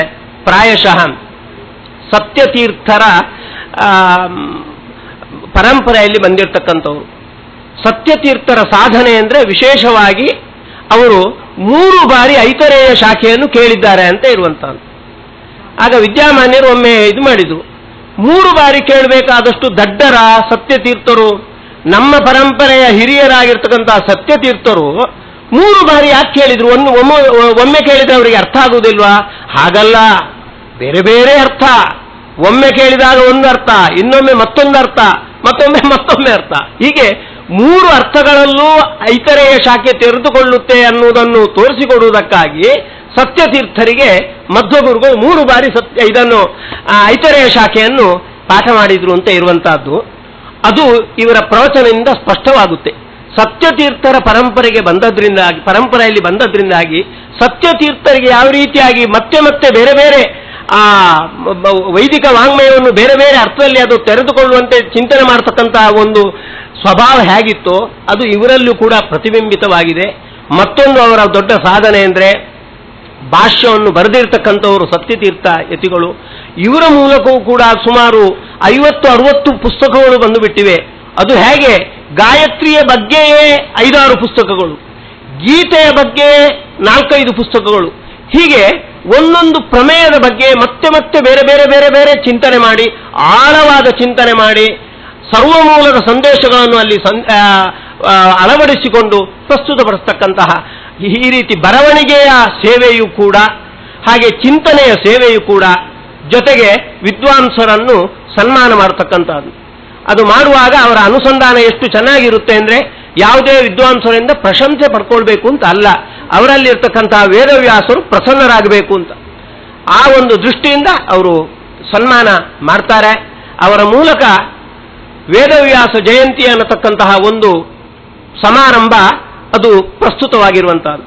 ಅಷ್ಟರವರೆಗೆ ವೇದವ್ಯಾಸ ಜಯಂತಿ ಆಚರಣೆ ವಿಶೇಷವಾಗಿ ಇರಲಿಲ್ಲ. ಆದರೆ ವೇದವ್ಯಾಸ ಜಯಂತಿಯನ್ನು ಒಳ್ಳೆಯ ಸಂಭ್ರಮದಿಂದ ಆಚರಿಸುವ ಮೂಲಕ ವೇದವ್ಯಾಸರ ಒಂದು ಮಹತ್ವ, ಅವರು ಸಾಕ್ಷಾತ್ ಪರಮಾತ್ಮ ಅನ್ನತಕ್ಕಂಥ ಒಂದು ವಿಚಾರ ಎಲ್ಲ ಕಡೆ ಪ್ರಚುರ ಆಗುವಂತೆ ಪ್ರಸ್ತುತಪಡಿಸಿರ್ತಕ್ಕಂಥ ಕೀರ್ತಿ ಅದು ವಿದ್ಯೇಶ ತೀರ್ಥರಿಗೆ ತಲುಪಬೇಕಾದದ್ದು. ಇದು ವಿದ್ಯಾಮಾನ್ಯ ತೀರ್ಥರಿಗೆ ಪೂರ್ಣ ಚಿತ್ತಕ್ಕೆ ಬಂದಿದೆ ಅನ್ನುವುದಕ್ಕೆ ಒಂದು ಘಟನೆ ಹೇಳಿ ನನ್ನ ಪ್ರವಚನವನ್ನು ಮುಗಿಸ್ತೇನೆ. ಅವರು ವೃಂದಾವನಸ್ಥರಾಗುವ ಸಂದರ್ಭದಲ್ಲಿ, ಅದು ವೇದವ್ಯಾಸ ಜಯಂತಿಯ ಸಂದರ್ಭದಲ್ಲೇ, ಸಾಮಾನ್ಯವಾಗಿ ಗುರುಗಳು ವೇದವ್ಯಾಸ ಜಯಂತಿಯನ್ನು ಬೇರೆ ಬೇರೆ ಕಡೆಯಲ್ಲಿ ಮಾಡುವಂತಹದ್ದು, ಎಲ್ಲಿ ಸಾಧಕರು ಹೆಚ್ಚಿರ್ತಾರೋ ಅಲ್ಲಿ ಮಾಡಿ ವೇದವ್ಯಾಸರ ಸಂದೇಶ ತಲುಪುತ್ತೆ ಅಂತ. ಆದರೆ ಆ ಒಂದು ಸಂದರ್ಭದಲ್ಲಿ ಮಂಗಳೂರಿನಲ್ಲಿ ಅಲ್ಲಿ ಏನು ಹೆಚ್ಚು ಸಾಧಕರಿಲ್ಲ, ಅಲ್ಲಿ ಅವರು ಮಾಡಿದ್ದಾರೆ. ಯಾಕೆ ಅಂತ ಕೇಳಿದ್ರೆ ಅವರ ಹತ್ರ ಉತ್ತರ ಇರಲಿಲ್ಲ. ಆದರೆ ಅದೇ ಸಂದರ್ಭದಲ್ಲಿ ವಿದ್ಯಾಮಾನ್ಯ ತೀರ್ಥರು ವೃಂದಾವನಸ್ಥರಾದರು. ಹಾಗಾಗಿ ವಿದ್ಯಾಮಾನ್ಯ ತೀರ್ಥರ ವೃಂದಾವನ ಆ ಕಾರ್ಯಕ್ರಮದಲ್ಲಿ ಪಾಲ್ಗೊಳ್ಳಿಕ್ಕೂ ಆಯಿತು. ಆ ವೇದವ್ಯಾಸ ಜಯಂತಿ, ಆ ಸಂದರ್ಭದ ವೇದವ್ಯಾಸ ಜಯಂತಿಗೂ ಕೂಡ ಭಂಗ ಬರಲಿಲ್ಲ. ಆ ಮೂಲಕ ವಿದ್ಯಾಮಾನ್ಯ ತೀರ್ಥರು ತಮ್ಮ ಶಿಷ್ಯರಾಗಿರ್ತಕ್ಕಂಥ ವಿದ್ಯೇಶ ತೀರ್ಥರು ಏನು ಪ್ರಸ್ತುತಪಡಿಸಿದ್ದಾರೆ ವೇದವ್ಯಾಸ ಜಯಂತಿ ಆಚರಣೆ, ಅದಕ್ಕೆ ಪೂರ್ಣ ಅನುಗ್ರಹ ಮಾಡಿದ್ದಾರೆ. ಈ ರೀತಿ ವೇದವ್ಯಾಸ ಜಯಂತಿ, ಭಾಗವತಾಶ್ರಮ, ಆ ಮೂಲಕ ಭಾಗವತದ ಆಶ್ರಮದ ಮೂಲಕ ಮತ್ತೊಂದು ದೊಡ್ಡ ಕೆಲಸ ಅಂದರೆ ಹಯವದನ ಪುರಾಣಿಕರನ್ನು ಮಾಧ್ಯಮವಾಗಿಟ್ಟುಕೊಂಡು ಸಮಗ್ರ ಭಾಗವತಕ್ಕೆ ಭಾಗವತ ತಾತ್ಪರ್ಯ ಮತ್ತೆ ಬೇರೆ ಟಿಪ್ಪಣಿಗಳ ಆಧಾರದಲ್ಲಿ ಪರಿಷ್ಕೃತವಾದ ಅನುವಾದ ಕಾರ್ಯಕ್ರಮ, ಅದನ್ನು ಕೂಡ ಅದೀಗ ಸಾಮಾನ್ಯ ಮುಗೀತಾ ಬರ್ತಾ ಇದೆ, ಅಂತಹ ಒಂದು ಕಾರ್ಯಕ್ರಮವನ್ನು ಕೂಡ ಮಾಡ್ತಾ ಇದ್ದಾರೆ. ಮುಖ್ಯವಾಗಿ ನಾವು ಉಲ್ಲೇಖಿಸಬೇಕಾದ ಅಂಶ ಅಂದರೆ ಸ್ವಯಂ ಪ್ರವಚನಕ್ಕೆ ಸಮರ್ಥರಾದವರು, ಸ್ವಯಂ ಬರವಣಿಗೆಗೆ ಸಮರ್ಥರಾದವರು ತಾವು ಮಾಡ್ತಾ ಇದ್ದಾರೆ. ಜೊತೆಗೆ ಉಳಿದ ಇವರನ್ನು ಕೂಡ ವಿದ್ವಾಂಸರನ್ನು ಕೂಡ ಬಳಸಿಕೊಂಡು ಅವರ ಮೂಲಕ ಪ್ರವಚನ, ಅವರ ಮೂಲಕ ಬರವಣಿಗೆ ಇತ್ಯಾದಿಗಳನ್ನು ಕೂಡ ಮಾಡಿಸ್ತಾ ವೇದವ್ಯಾಸರ ವಿಶೇಷ ಅನುಗ್ರಹಕ್ಕೆ ಪಾತ್ರರಾಗಿದ್ದಾರೆ. ಅಂತಹ ವಿದ್ಯೇಶ ತೀರ್ಥ ಶ್ರೀಪಾದಂಗಳವರಿಗೆ ವಿದ್ಯಾಮಾನ್ಯ ತೀರ್ಥರ ವಿಶೇಷ ಸನ್ನಿಧಾನಕ್ಕೆ ಪಾತ್ರವಾಗಿರ್ತಕ್ಕಂಥ, ಅದಕ್ಕಿಂತಲೂ ವಿಶೇಷವಾಗಿ ಮುಖ್ಯ ಪ್ರಾಣನ ವಿಶೇಷ ಸನ್ನಿಧಾನಕ್ಕೆ ಪಾತ್ರವಾಗಿರ್ತಕ್ಕಂಥ ಈ ಕ್ಷೇತ್ರದಲ್ಲಿ ಅವರಿಗೆ ಸನ್ಮಾನ ಆಗ್ತಾ ಇರುವುದು ಅದು ಅತ್ಯಂತ ಸಮುಚಿತವಾಗಿರ್ತಕ್ಕಂಥದ್ದು. ವಿದ್ಯಾಧೀಶ ತೀರ್ಥರಿಗೂ ಕೂಡ ಸಾಮಾನ್ಯ ಅದೇ ಒಂದು ವಯಸ್ಸು. ಆದರೆ ವಿದ್ಯಾಮಾನ್ಯರ ವಿಶೇಷ ಪ್ರೇರಣೆಗೆ ಒಳಗಾಗಿ ವಿದ್ಯಾಮಾನ್ಯರೇ ವಿದ್ಯಾಧೀಶ ತೀರ್ಥರಲ್ಲಿ ಇದ್ದುಕೊಂಡು ವಿದ್ಯೇಶ ತೀರ್ಥರ ಒಂದು ಅನುಗ್ರಹ ಕಾರ್ಯಕ್ರಮ, ಒಂದು ಸನ್ಮಾನ ಕಾರ್ಯಕ್ರಮವನ್ನು ಮಾಡ್ತಾ ಇದ್ದಾರೆ. ಅದನ್ನೆಲ್ಲ ನಾವು ಭಾಗವಹಿಸ್ತಾ ಇದ್ದೇವೆ ಅಂತ ಹೇಳ್ತಾ ಈ ಕಾರ್ಯಕ್ರಮ ಹರಿಗುರುಗಳ ಚಿತ್ತಕ್ಕೆ ಬರಲಿ ಅಂತ ಪ್ರಾರ್ಥನೆ ಮಾಡಿ ನನ್ನ ಮಾತನ್ನು ಮುಗಿಸ್ತೇನೆ. ಕೃಷ್ಣ. ಆಚಾರ್ಯ ಮಧ್ವರು ಬದರಿಕಾಶ್ರಮಕ್ಕೆ ತೆರಳಿದಾಗ ಸತ್ಯತೀರ್ಥರು ಹೇಗೆ ಹಿಂಬಾಲಿಸಿದರೋ ಹಾಗೆ ವಿದ್ಯಾಮಾನ್ಯ ತೀರ್ಥರ ಅಂತಿಮ ಕ್ಷಣದಲ್ಲಿ ವಿದ್ವೇಷರು ಭಾವನಾತ್ಮಕವಾಗಿ ಹಾಗೆ ನಡ್ಕೊಂಡ್ರು ಅನ್ನೋದನ್ನು ಸದ್ರಿ ಉಪಾಧ್ಯಾಯರು ತುಂಬಾ ಚೆನ್ನಾಗಿ ವಿವರಿಸಿದರು. ಸದ್ರಿ ರಾಘವೇಂದ್ರ ಉಪಾಧ್ಯಾಯರಿಗೆ ಧನ್ಯವಾದಗಳು. ಅವರು ಶ್ರೀಪಾದರಿಂದ ಫಲಮಂತ್ರಾಕ್ಷತೆಯನ್ನು ಪಡೆಯಬೇಕು ಅಂತ ಅವರಲ್ಲಿ ಕೇಳ್ಕೊಳ್ತೇನೆ. ವೇದವ್ಯಾಸರು ಸೂಚಿಸಿದ ಹೆಸರಿನಿಂದ ವಿದ್ವೇಷರು ಅಂತ ವಿದ್ಯಾಮಾನ್ಯರು ಇಟ್ಟರು. ಅದರಿಂದಲೇ ವೇದವ್ಯಾಸರಿಗೆ ಅತಿ ಪ್ರಿಯವಾದ ಭಾಗವತ ಗ್ರಂಥದ ಪ್ರಚಾರಕ್ಕಾಗಿಯೇ ತಮ್ಮ ಬದುಕನ್ನು ಮೀಸಲಾಗಿಟ್ಟವರು ಶ್ರೀ ವಿದ್ಯೇಶ ತೀರ್ಥ ಶ್ರೀಪಾದರು. ಗಯಾದ ವಿಷ್ಣುಪಾದದಲ್ಲಿ ತಮ್ಮ ಚಾತುರ್ಮಾಸ್ಯವನ್ನ ಮತ್ತು ಹರಿದ್ವಾರದಲ್ಲಿ ಅದ್ಭುತವಾದ ಚಾತುರ್ಮಾಸ್ಯವನ್ನ ನಡೆಸಿಕೊಟ್ಟವರು. ಒಮ್ಮೆ ಪಲಿಮಾರು ವಿದ್ಯಾಮಾನ್ಯ ತೀರ್ಥರಿರುವ ಪರ್ಯಾಯದ ನಂತರ ಅವರು ಭಂಡಾರಕೆರೆ ಮಠದಲ್ಲಿ ಉಳಿಯಬೇಕಾಯಿತು. ಭಂಡಾರಕೆರೆ ಮಠಕ್ಕೆ ಹೋದ್ರು, ಆದರೆ ವಿದ್ಯಾರ್ಥಿಗಳು ಇರಲಿಲ್ಲ. ಅವರ ವಿದ್ಯೆ ಬಗ್ಗೆ ಎಷ್ಟು ಅಭಿಮಾನ ಅನ್ನೋದಕ್ಕೆ ನಾನು ಈ ಘಟ್ಟವನ್ನು ವಿವರಿಸಲೇಬೇಕಾಗಿದೆ. ಹೋದ್ರು, ಭಂಡಾರಕೆರೆಯಲ್ಲಿ ಅವರು ಕುಳಿತಿದ್ದಾರೆ, ವಿದ್ಯಾರ್ಥಿಗಳು ಯಾರೂ ಇರಲಿಲ್ಲ. ನಿತ್ಯ ಫೋನು ಇವರು ವಿದ್ಯಾಮಾನ್ಯರಿಗೆ, ಅವರು ಪರ್ಯಾಯ ಕೂತಿದ್ದಾರೆ, ನನಗೆ ವಿದ್ಯಾರ್ಥಿಗಳನ್ನು ಕಳಿಸ್ಕೊಡಿ ಅಂತ. ಕೊನೆಗೆ ವಿದ್ಯಾಮಾನ್ಯರು ಆದರ್ಶ ಗುರುಕುಲದ ಎಲ್ಲ ವಿದ್ಯಾರ್ಥಿಗಳನ್ನು ಕೇಳಿದ್ರು, ಯಾರು ಪಾಠಕ್ಕೆ ಹೋಗ್ತೀರಾ, ಯಾರು ಪಾಠಕ್ಕೆ ಹೋಗ್ತೀರಾ, ನಿತ್ಯ ಭಂಡಾರಕೆರೆಗೆ ಹೋಗಬೇಕು ಬರಬೇಕು, ಇಲ್ಲ ಭಂಡಾರಕೆರೆಯಲ್ಲಿರಬೇಕು. ಯಾವ ವಿದ್ಯಾರ್ಥಿಯೂ ಅಲ್ಲಿಗೆ ಹೋಗಲಿಕ್ಕೆ ಕೇಳಲಿಲ್ಲ. ಕೊನೆಗೆ ದೊಡ್ಡವರ ಆಶೀರ್ವಾದದಿಂದ ನನಗೆ ದೇವರು ಬುದ್ಧಿ ಕೊಟ್ಟ. ನಾನು ಹೋಗ್ತೇನೆ ಸ್ವಾಮಿ, ನಿತ್ಯ ಹೋಗಿ ಬರ್ತೇನೆ ಅಂತ ಹೇಳಿದೆ. ಆಗ ಅವರು ಭೇದೋಜ್ಜೀವನ ಕಾಶಿಕ ಮತ್ತು ತತ್ವಪ್ರಕಾಶಿಕ ಪಾಠವನ್ನ ನನಗೆ ಮಾಡ್ತಿದ್ರು. ನಿತ್ಯ ಉಡುಪಿಯಿಂದ ಮಧ್ಯಾಹ್ನ ಹೋಗಿ ಅಲ್ಲಿ ಪಾಠ, ಅಲ್ಲಿ ಹೋಗುವಷ್ಟೊತ್ತಿಗೆ ಇವರು ಓಡಾಡ್ತಾ ಇದ್ರು. ಬಂದಾಯ್ತಾ ಅಂತ ಅಷ್ಟು ಜ್ಞಾನದ ಬಗ್ಗೆ ಅವರಿಗೆ ಕಳಕಳಿ. ಸಂಜೆ 7 ಗಂಟೆ ತನಕ ಪಾಠ ಮುಗಿಸಿ ನಂತರ ನಾನು ಉಡುಪಿಗೆ ಬರ್ತಿದ್ದೆ. ಕೊನೆಗೆ ವಿದ್ಯಾಮಾನ್ಯರು ಇದು ನಿತ್ಯ ಶ್ರಮ ಆಗತ್ತೆ ಅಂತ ಹೇಳಿ ಉಡುಪಿಯ ಭಂಡಾರಕೆರೆ ಮಠವನ್ನು ಜೀರ್ಣೋದ್ಧಾರ ಮಾಡಿ, ನೀವು ಉಡುಪಿಗೆ ಬಂದರೆ ಹೆಚ್ಚು ಜ್ಞಾನ ಕಾರ್ಯ ನಿಮ್ಮಿಂದ ಆಗತ್ತೆ ಅಂತ ಹೇಳಿ ವಿದ್ಯಾಮಾನ್ಯರು ಅವರ ಪರ್ಯಾಯದಲ್ಲಿ ಅವರನ್ನ ಕರೆಸಿಕೊಂಡದ್ದು ಅವರ ಜ್ಞಾನದ ಹಸಿವಿಗೆ ಎಷ್ಟಿದೆ ಅನ್ನುವುದು ನಮಗೆ ಮನಗಾಣುತ್ತೆ. ಅಂತಹ ವಿದ್ಯಾಧೀಶರ ಬಗ್ಗೆ ವಿದ್ಯಾಧೀಶ ತೀರ್ಥ ಶ್ರೀಪಾದರು ಈಗ ಅಭಿನಂದನೆಯ ಮಾತುಗಳನ್ನು ಆಡಬೇಕು.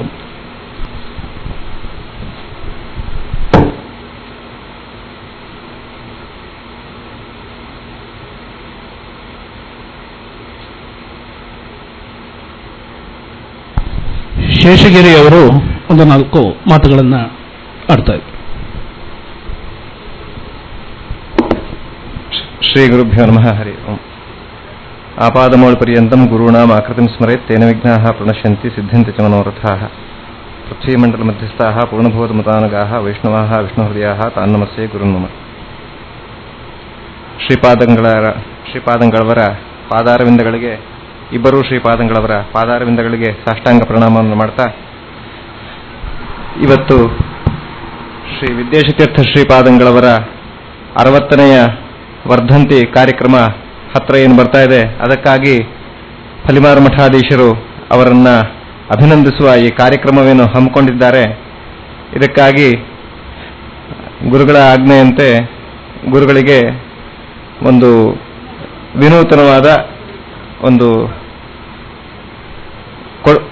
ಉಡುಗೊರೆಯನ್ನ ಶ್ರೀಪಾದಂಗಳವರು ನೀಡಲಿಕ್ಕಿದ್ದಾರೆ.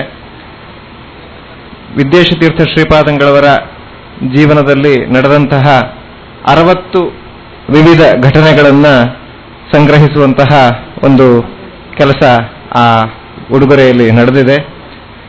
ಶ್ರೀಪಾದಂಗಳವರು ಸನ್ಯಾಸ ಸ್ವೀಕಾರದಿಂದ ಹಿಡಿದು ಅವರು ವಿದ್ಯಾಮಾನ್ಯ ತೀರ್ಥ ಶ್ರೀಪಾದಂಗಳವರಲ್ಲಿ ನಡೆಸಿದ ಗುರುಕುಲಾಭ್ಯಾಸ ಮತ್ತೆ ಅನೇಕ ಯತಿಗಳೊಂದಿಗೆ ವಿದ್ಯಾಮಾನ್ಯ ತೀರ್ಥ ಶ್ರೀಪಾದಂಗಳವರೊಂದಿಗೆ ಅವರು ನಡೆಸಿದಂತಹ ಆ ಗುರುಕುಲದ ಸನ್ನಿವೇಶದ ಪ್ರಸಂಗಗಳ ಕೆಲವು ಚಿತ್ರಗಳು, ಜೊತೆಗೆ ಅವರು ಗುರುಗಳ ಜೊತೆಗೆ ನಡೆಸಿದಂತಹ ಸಂಚಾರ, ಮತ್ತೆ ಗುರುಗಳು ವೃಂದಾವನಸ್ಥರಾದ ಮೇಲೆ ಅವರ ಮೃತ್ತಿಕಾ ವೃಂದಾವನವನ್ನ ಮತ್ತೆ ಸುರೋತ್ತಮ ತೀರ್ಥರ ವೃಂದಾವನ ನವೀಕರಣ ಇತ್ಯಾದಿಗಳು ಅವರೇನು ಭಂಡಾರಕೆರೆಯಲ್ಲಿ ನಡೆಸಿದ್ದಾರೆ.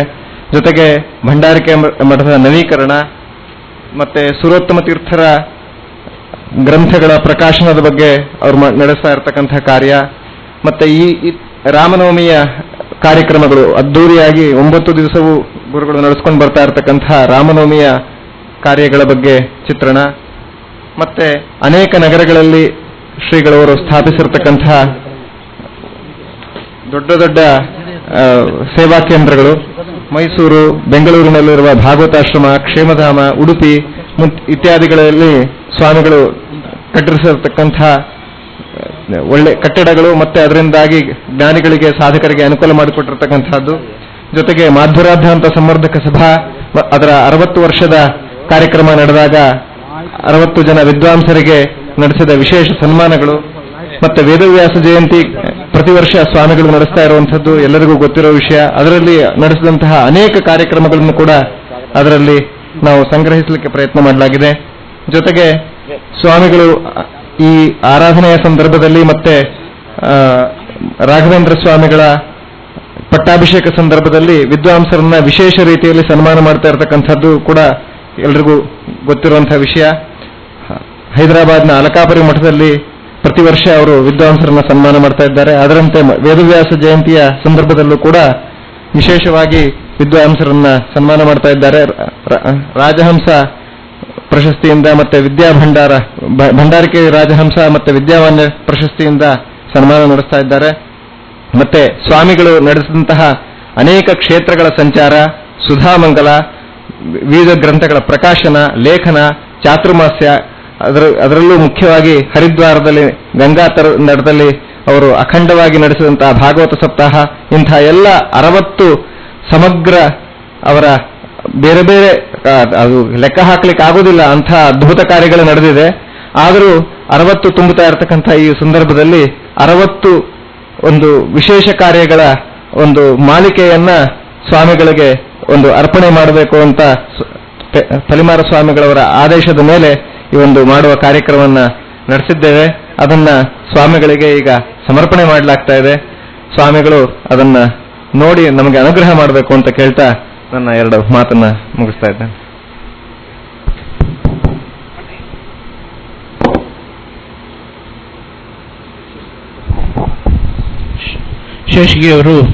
ಶೇಷಗಿರಿ ದೇವರು ಶ್ರೀಪಾದರಿಂದ ಫಲಮಂತ್ರಾಕ್ಷತೆಯನ್ನು ಸ್ವೀಕರಿಸಬೇಕು ಅಂತ ಕೇಳ್ಕೊಳ್ತೇನೆ.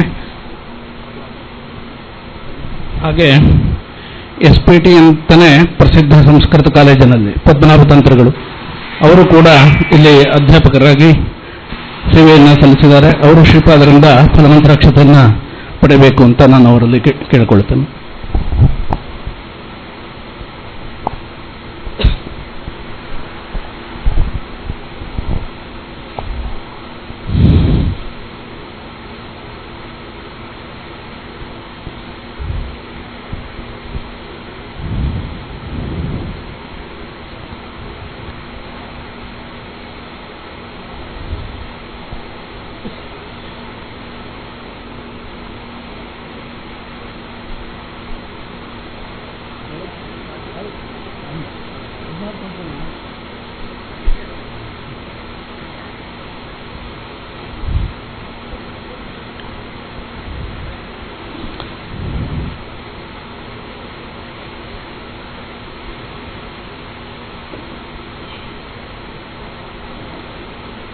ಈಗ ಅಭಿನಂದನಾ ಭಾಷಣ ವಿದ್ಯಾಧೀಶ ತೀರ್ಥ ಶ್ರೀಪಾದರು ನಡೆಸಿಕೊಡಬೇಕೆಂದು ಅವರಲ್ಲಿ ವಿನಂತಿಸಿಕೊಳ್ಳುತ್ತೇನೆ.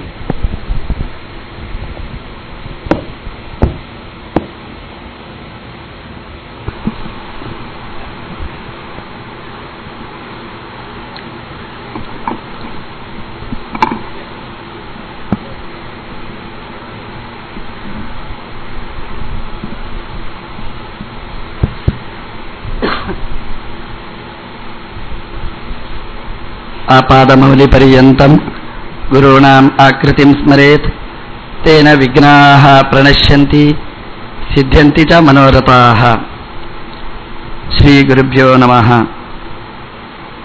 ಹನುಮಂತ ದೇವರಿಗೆ ಶ್ರೀಮದ್ ಆಚಾರ್ಯರಿಗೆ ತುಂಬ ಇಷ್ಟವಾದ ಗೋಷ್ಠಿ ದಾಸ ಸಾಹಿತ್ಯ ಗೋಷ್ಠಿ.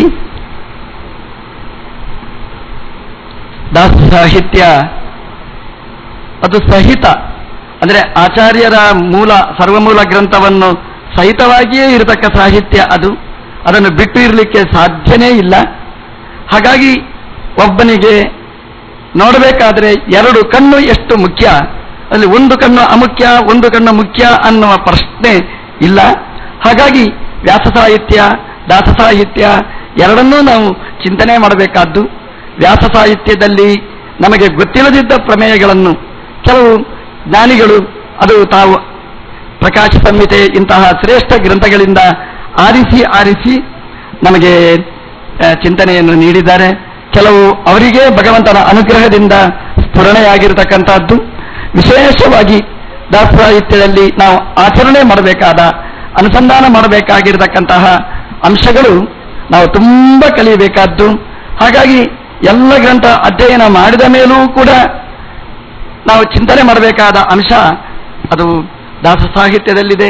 ಇವತ್ತು ಬೇರೆ ಬೇರೆ ಪ್ರಮೇಯಗಳು, ಅದು ರುದ್ರದೇವರ ಸಾಧನೆಯ ಬಗ್ಗೆ, ಅದೇ ರೀತಿಯಾಗಿ ವಾಯುದೇವರ ಸ್ವರೂಪದೇಹದ ಒಳಗೆ ಪ್ರವೇಶದ ಬಗ್ಗೆ, ಹಾಗೆ ಒಳ್ಳೊಳ್ಳೆ ಅನುಕ್ರಮಣಿಕ ಕಕ್ಷಾ ತಾರತಮ್ಯದ ಬಗ್ಗೆ ವಿಚಾರಗಳು ವಿಶೇಷವಾಗಿ ನಡೆಯಿತು. ಅಂದರೆ ದಾಸ ಸಾಹಿತ್ಯದಲ್ಲಿರತಕ್ಕಂತಹ ಗೊಂದಲ ಇದು ಅಲ್ಲ, ಸರ್ವಮೂಲದಲ್ಲೇ ಬರತಕ್ಕಂತಹ ಗೊಂದಲಗಳು. ಹಾಗಾಗಿ ಅದನ್ನು ಸಮರ್ಥವಾಗಿ ವ್ಯಾಸ ಸಾಹಿತ್ಯ ಹಾಗೂ ದಾಸ ಸಾಹಿತ್ಯ ಆ ಎರಡರ ಸಂಬಂಧವನ್ನು ಒಳ್ಳೆ ವಿದ್ವಾಂಸರುಗಳು, ಆನಂದತೀರ್ಥ ನಾಗಸಂಪಿಗೆ, ಕೊರ್ಲಳ್ಳಿ ವೆಂಕಟೇಶಾಚಾರ್ಯರು, ಸತ್ಯನಾರಾಯಣಾಚಾರ್ಯರು ಬಹಳ ಸುಂದರವಾಗಿ ಅದನ್ನು ಕೆಲವೇ ಕ್ಷಣದಲ್ಲಿ ಅದನ್ನು ನಮಗೆ ಮನದಟ್ಟಾಗುವ ರೀತಿಯಲ್ಲಿ ನಮ್ಮ ಮುಂದೆ ಪ್ರಸ್ತುತ ಪಡಿಸಿದ್ದಾರೆ. ಅದು ಆ ವಿದ್ವತ್ತ ಇದ್ರೆ ಮಾತ್ರ ಸಾಧ್ಯ. ಅಲ್ಪ ಕಾಲದಲ್ಲಿ ಗಂಭೀರವಾದಂತಹ ಆ ಸ್ವರೂಪ ಚಿಂತನೆಯನ್ನು ತೋರಿಸಿಕೊಟ್ಟ ವಿದ್ವಾಂಸರನ್ನು ವಿಶೇಷವಾಗಿ ನಾವು ಅಭಿನಂದಿಸ್ತಾ, ಶ್ರೀನಿವಾಸ ಕಲ್ಯಾಣದ ಅಧ್ಯಾತ್ಮ ಚಿಂತನೆಯ ಬಗ್ಗೆ ಡಾಕ್ಟರ್ ವ್ಯಾಸನಗೆರೆ ಪ್ರಭಂಜನಾಚಾರ್ಯರು ಬಹಳ ಸುಂದರವಾಗಿ ಆ ಅಧ್ಯಾತ್ಮದ ಮುಖಗಳನ್ನು ತೋರಿಸಿಕೊಟ್ಟಿದ್ದಾರೆ. ಪುರಾಣದಲ್ಲಿ ಬರುವ ಒಂದೊಂದು ಘಟ್ಟ ಅದನ್ನು ಹೇಗೆ ನಾವು ಇವತ್ತು ಪ್ರಸ್ತುತವಾಗಿ ಚಿಂತನೆ ಮಾಡಬೇಕು, ಅನುಸಂಧಾನಕ್ಕೆ ಹೇಗೆ ಪೂರಕವಾಗಿ ಚಿಂತನೆ ಮಾಡಬೇಕು ಅನ್ನುವ ಚಿಂತನೆಯನ್ನು ಬಹಳ ಸುಂದರವಾಗಿ ನೀಡಿದ್ದಾರೆ. ಆದರೆ ಅಲ್ಪ ಕಾಲದಲ್ಲಿ ಆ ಎಲ್ಲ ಗಂಭೀರವಾದ ಆ ಚಿಂತನೆಗಳನ್ನು ನಡೆಸಿಕೊಟ್ಟ ವಿದ್ವಾಂಸರನ್ನು ವಿಶೇಷವಾಗಿ ಅಭಿನಂದಿಸ್ತಾ, ಬೆಳಗ್ಗೆ ಪರಮಪೂಜ್ಯರಾದ ಪೇಜಾವರ ಶ್ರೀಪಾದರು ಇದರ ಬಗ್ಗೆ ಸುಂದರವಾದ ಮಾತನ್ನು ಅವರು ಹೇಳಿದ್ರು.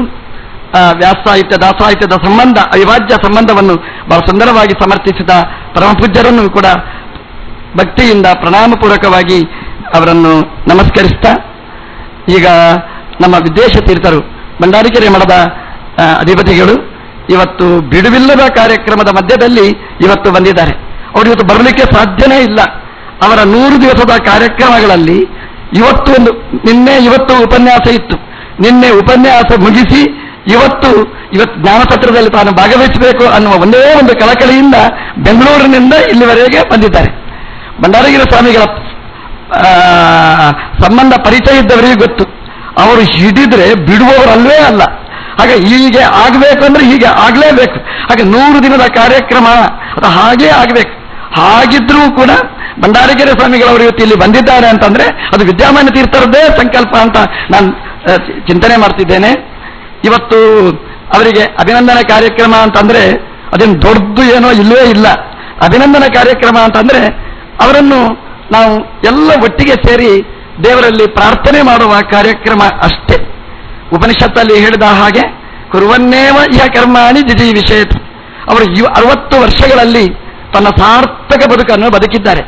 ಅವರು ಬರೆಯುವ ಅಪೂರ್ವವಾದ ಲೇಖನಗಳು, ಗ್ರಂಥಮಾಲಿಕೆಗಳು, ಪ್ರವಚನಗಳು, ಒಳ್ಳೊಳ್ಳೆಯ ಚಿಂತನೆಗಳು ಅದೆಲ್ಲ ಅವರ ಜೀವನದ ಅವಿಭಾಜ್ಯವಾದ ಅಂಗ. ಅವರ ಬೆಳಗಿನಿಂದ ರಾತ್ರಿ ತನಕ ಅವರ ಜೀವನದ ಧೈರ್ಯವನ್ನು ನಾವು ಓದಿದರೆ ನಮಗೆ ಗೊತ್ತು. ಅವರದ್ದು ಬಹುಭಾಗ ಈ ಜ್ಞಾನಸತ್ರಕ್ಕೋಸ್ಕರನೇ ಮೀಸಲಾತಿ. ಒಂದೋ ಪಾಠ, ಒಂದೋ ಪ್ರವಚನ, ಒಂದೋ ಲೇಖನ, ಒಂದೋ ಪೂಜೆ, ಇದನ್ನು ಬಿಟ್ಟು ಅವರ ಜೀವನವೇ ಇಲ್ಲ. ಇದು ಅವರ ಜೊತೆಗಿದ್ದವರಿಗೆಲ್ಲ ಗೊತ್ತಿರತಕ್ಕಂಥದ್ದು. ಒಂದು ರೀತಿ ನೋಡಿದರೆ ನಮ್ಮ ಸಕ್ರಿಯಾಚಾರ್ಯರು ಹೇಳಿದ ಹಾಗೆ ಸತ್ಯತೀರ್ಥರ ಪರಂಪರೆ ನಮಗೆ ನೆನಪಿಸ್ತದೆ. ಸತ್ಯತೀರ್ಥರು ಹಾಗೇನೆ ಬದರಿಕಾಶ್ರಮದಲ್ಲಿ ಆಚಾರ್ಯರು ಕಾಷ್ಟಮೌನ ಮಾಡಿ ಮಧ್ಯದಲ್ಲಿ ವೇದವ್ಯಾಸದೇವರು ಬಂದರೆ ಆಚಾರ್ಯರು ವ್ಯಾಸರ ಬೆನ್ನ ಹಿಂದೆ ಹೊರಟರು. ಆಚಾರ್ಯರು ವ್ಯಾಸರ ಬೆನ್ನ ಹಿಂದೆ ಹೊರಟ್ರೆ ಆಚಾರ್ಯರ ಬೆನ್ನ ಹಿಂದೆ ಹೋದ ಶಿಷ್ಯರ ಮಧ್ಯದಲ್ಲಿ ಒಬ್ರು ಮಾತ್ರ ಆಚಾರ್ಯರನ್ನು ಬೆನ್ನಟ್ಟಿಕೊಂಡು ಹೋದವರು, ಅದು ಸತ್ಯತೀರ್ಥರು ಮಾತ್ರ ಬೆನ್ನಟ್ಟಿಕೊಂಡು ಹೋದವರು. ಅಂದ್ರೆ ಆಚಾರ್ಯರನ್ನು ಬಿಡ್ಲೇ ಇಲ್ಲ. ಆಚಾರ್ಯನು ಇಲ್ಲಿ ಇರಿ ಅಂತಂದ್ರು ಆಚಾರ್ಯರ ವಿರಹವನ್ನು ಸಹಿಸದೆ ಹೋಗಿ ಆಚಾರ್ಯರ ಬೆನ್ನಟ್ಟಿಕೊಂಡು ಹೋಗಿ ಆಚಾರ್ಯರ ಅನುಗ್ರಹದಿಂದಲೇ ಮತ್ತೆ ಉಳಿದ ಶಿಷ್ಯರ ಜೊತೆಗೆ ಸೇರಿಕೊಂಡವರು. ಹಾಗಾಗಿ ಆಚಾರ್ಯರನ್ನು ಬೆಂಬಿಡದೆ ಆಚಾರ್ಯರು ಉಪದತ್ತಿ ಮಾಡಿದ ಸತ್ಯತೀರ್ಥರಿಗೆ ಆಚಾರ್ಯರು ಎಷ್ಟು ಅನುಗ್ರಹ ಮಾಡಿದರು ಅಂತಂದ್ರೆ, ನನ್ನ ಗ್ರಂಥವನ್ನು ಬರೆಯುವ ಯೋಗ ನಿನಗೆ ಅಂತ ನಾರಾಯಣ ಪಂಡಿತಾಚಾರ್ಯರು ದಾಖಲೆ ಮಾಡಿದ್ದು ಸತ್ಯತೀರ್ಥ ಇಹ ಭಾಷ್ಯಂ ಆಲಿಕತ್. ಆಚಾರ್ಯರು ಹೇಳಿರತಕ್ಕಂತಹ ಬ್ರಹ್ಮಸೂತ್ರ ಭಾಷ್ಯ ಅದನ್ನು ದಾಖಲೆ ಮಾಡಿದ ಮೊದಲನೆಯ ಕೀರ್ತಿ ಅದು ಸತ್ಯತೀರ್ಥರಿಗೆ ಅದು ಸಲ್ತಾ ಇದೆ. ಅದನ್ನು ದಾಖಲೆ ಮಾಡಿದ್ದಾರೆ. ಗಂಗಾ ತೀರದಲ್ಲಿ ದೇವಸ್ಥಾನ ಕಟ್ಟಿದರೆ ಎಷ್ಟು ಪುಣ್ಯ, ಅದಕ್ಕಿಂತ ಹೆಚ್ಚು ಪುಣ್ಯ ಆಚಾರ್ಯರ ಭಾಷ್ಯ ಬರೆದದ್ದಕ್ಕೆ ಅಂತ ಅದನ್ನು ಮಧ್ವವಿಜಯದಲ್ಲಿ ದಾಖಲೆ ಮಾಡಿದ್ದಾರೆ. ಹಾಗಾಗಿ ಆ ಪರಂಪರೆಯಲ್ಲಿ ಬಂದವರು ವಿದ್ವೇಷ ತೀರ್ಥರು. ಹಾಗಾಗಿ ಆಚಾರ್ಯರನ್ನು ಹೇಗೆ ಸತ್ಯತೀರ್ಥರು ಬಿಡಲಿಲ್ಲ, ಹಾಗೆ ಸರ್ವಮೂಲ ಗ್ರಂಥಗಳನ್ನು ಭಂಡಾರಗಿರಿ ಸ್ವಾಮಿಗಳವರು ಬಿಡಲಿಲ್ಲ ಅಂತಂದ್ರೆ ಆ ಪ್ರವಾಹದಲ್ಲಿ ಜೀನ್ಸಲ್ಲಿಯೇ ಆ ಸತ್ಯ ಅಂದ್ರೆ ಅವರದೇ ವ್ಯಾಖ್ಯಾನದ ಪ್ರಕಾರ ಮೀಮಾಂಸಾ ಶಾಸ್ತ್ರ ಅವರ ಜೀವನದಲ್ಲಿಯೇ ಅದು ಅಡಗಿರತಕ್ಕಂಥದ್ದು. ಸತ್ಯತೀರ್ಥರು ಆಚಾರ್ಯರು ಹೇಳಿದ್ದನ್ನು ಬರೆದಿದ್ದಾರೆ. ಹಾಗೆ ಬರವಣಿಗೆ ಅಂದ್ರೆ ಅವರಿಗೆ ಸಹಜ. ಅವರು ವಿದ್ಯಾಭ್ಯಾಸ ಮಾಡ್ತಾ ಇರುವಾಗಲೇ, ಸುಧಾಧ್ಯಯನ ಮಾಡ್ತಾ ಇರುವಾಗಲೇ ಅವರು ಪುಸ್ತಕ ಬರೀಲಿಕ್ಕೆ ಪ್ರಾರಂಭ ಮಾಡಿದ್ರು. ಗುರಿ ಇಲ್ಲದ ದಾರಿ, ಗುರಿ ಮುಟ್ಟುವ ದಾರಿ,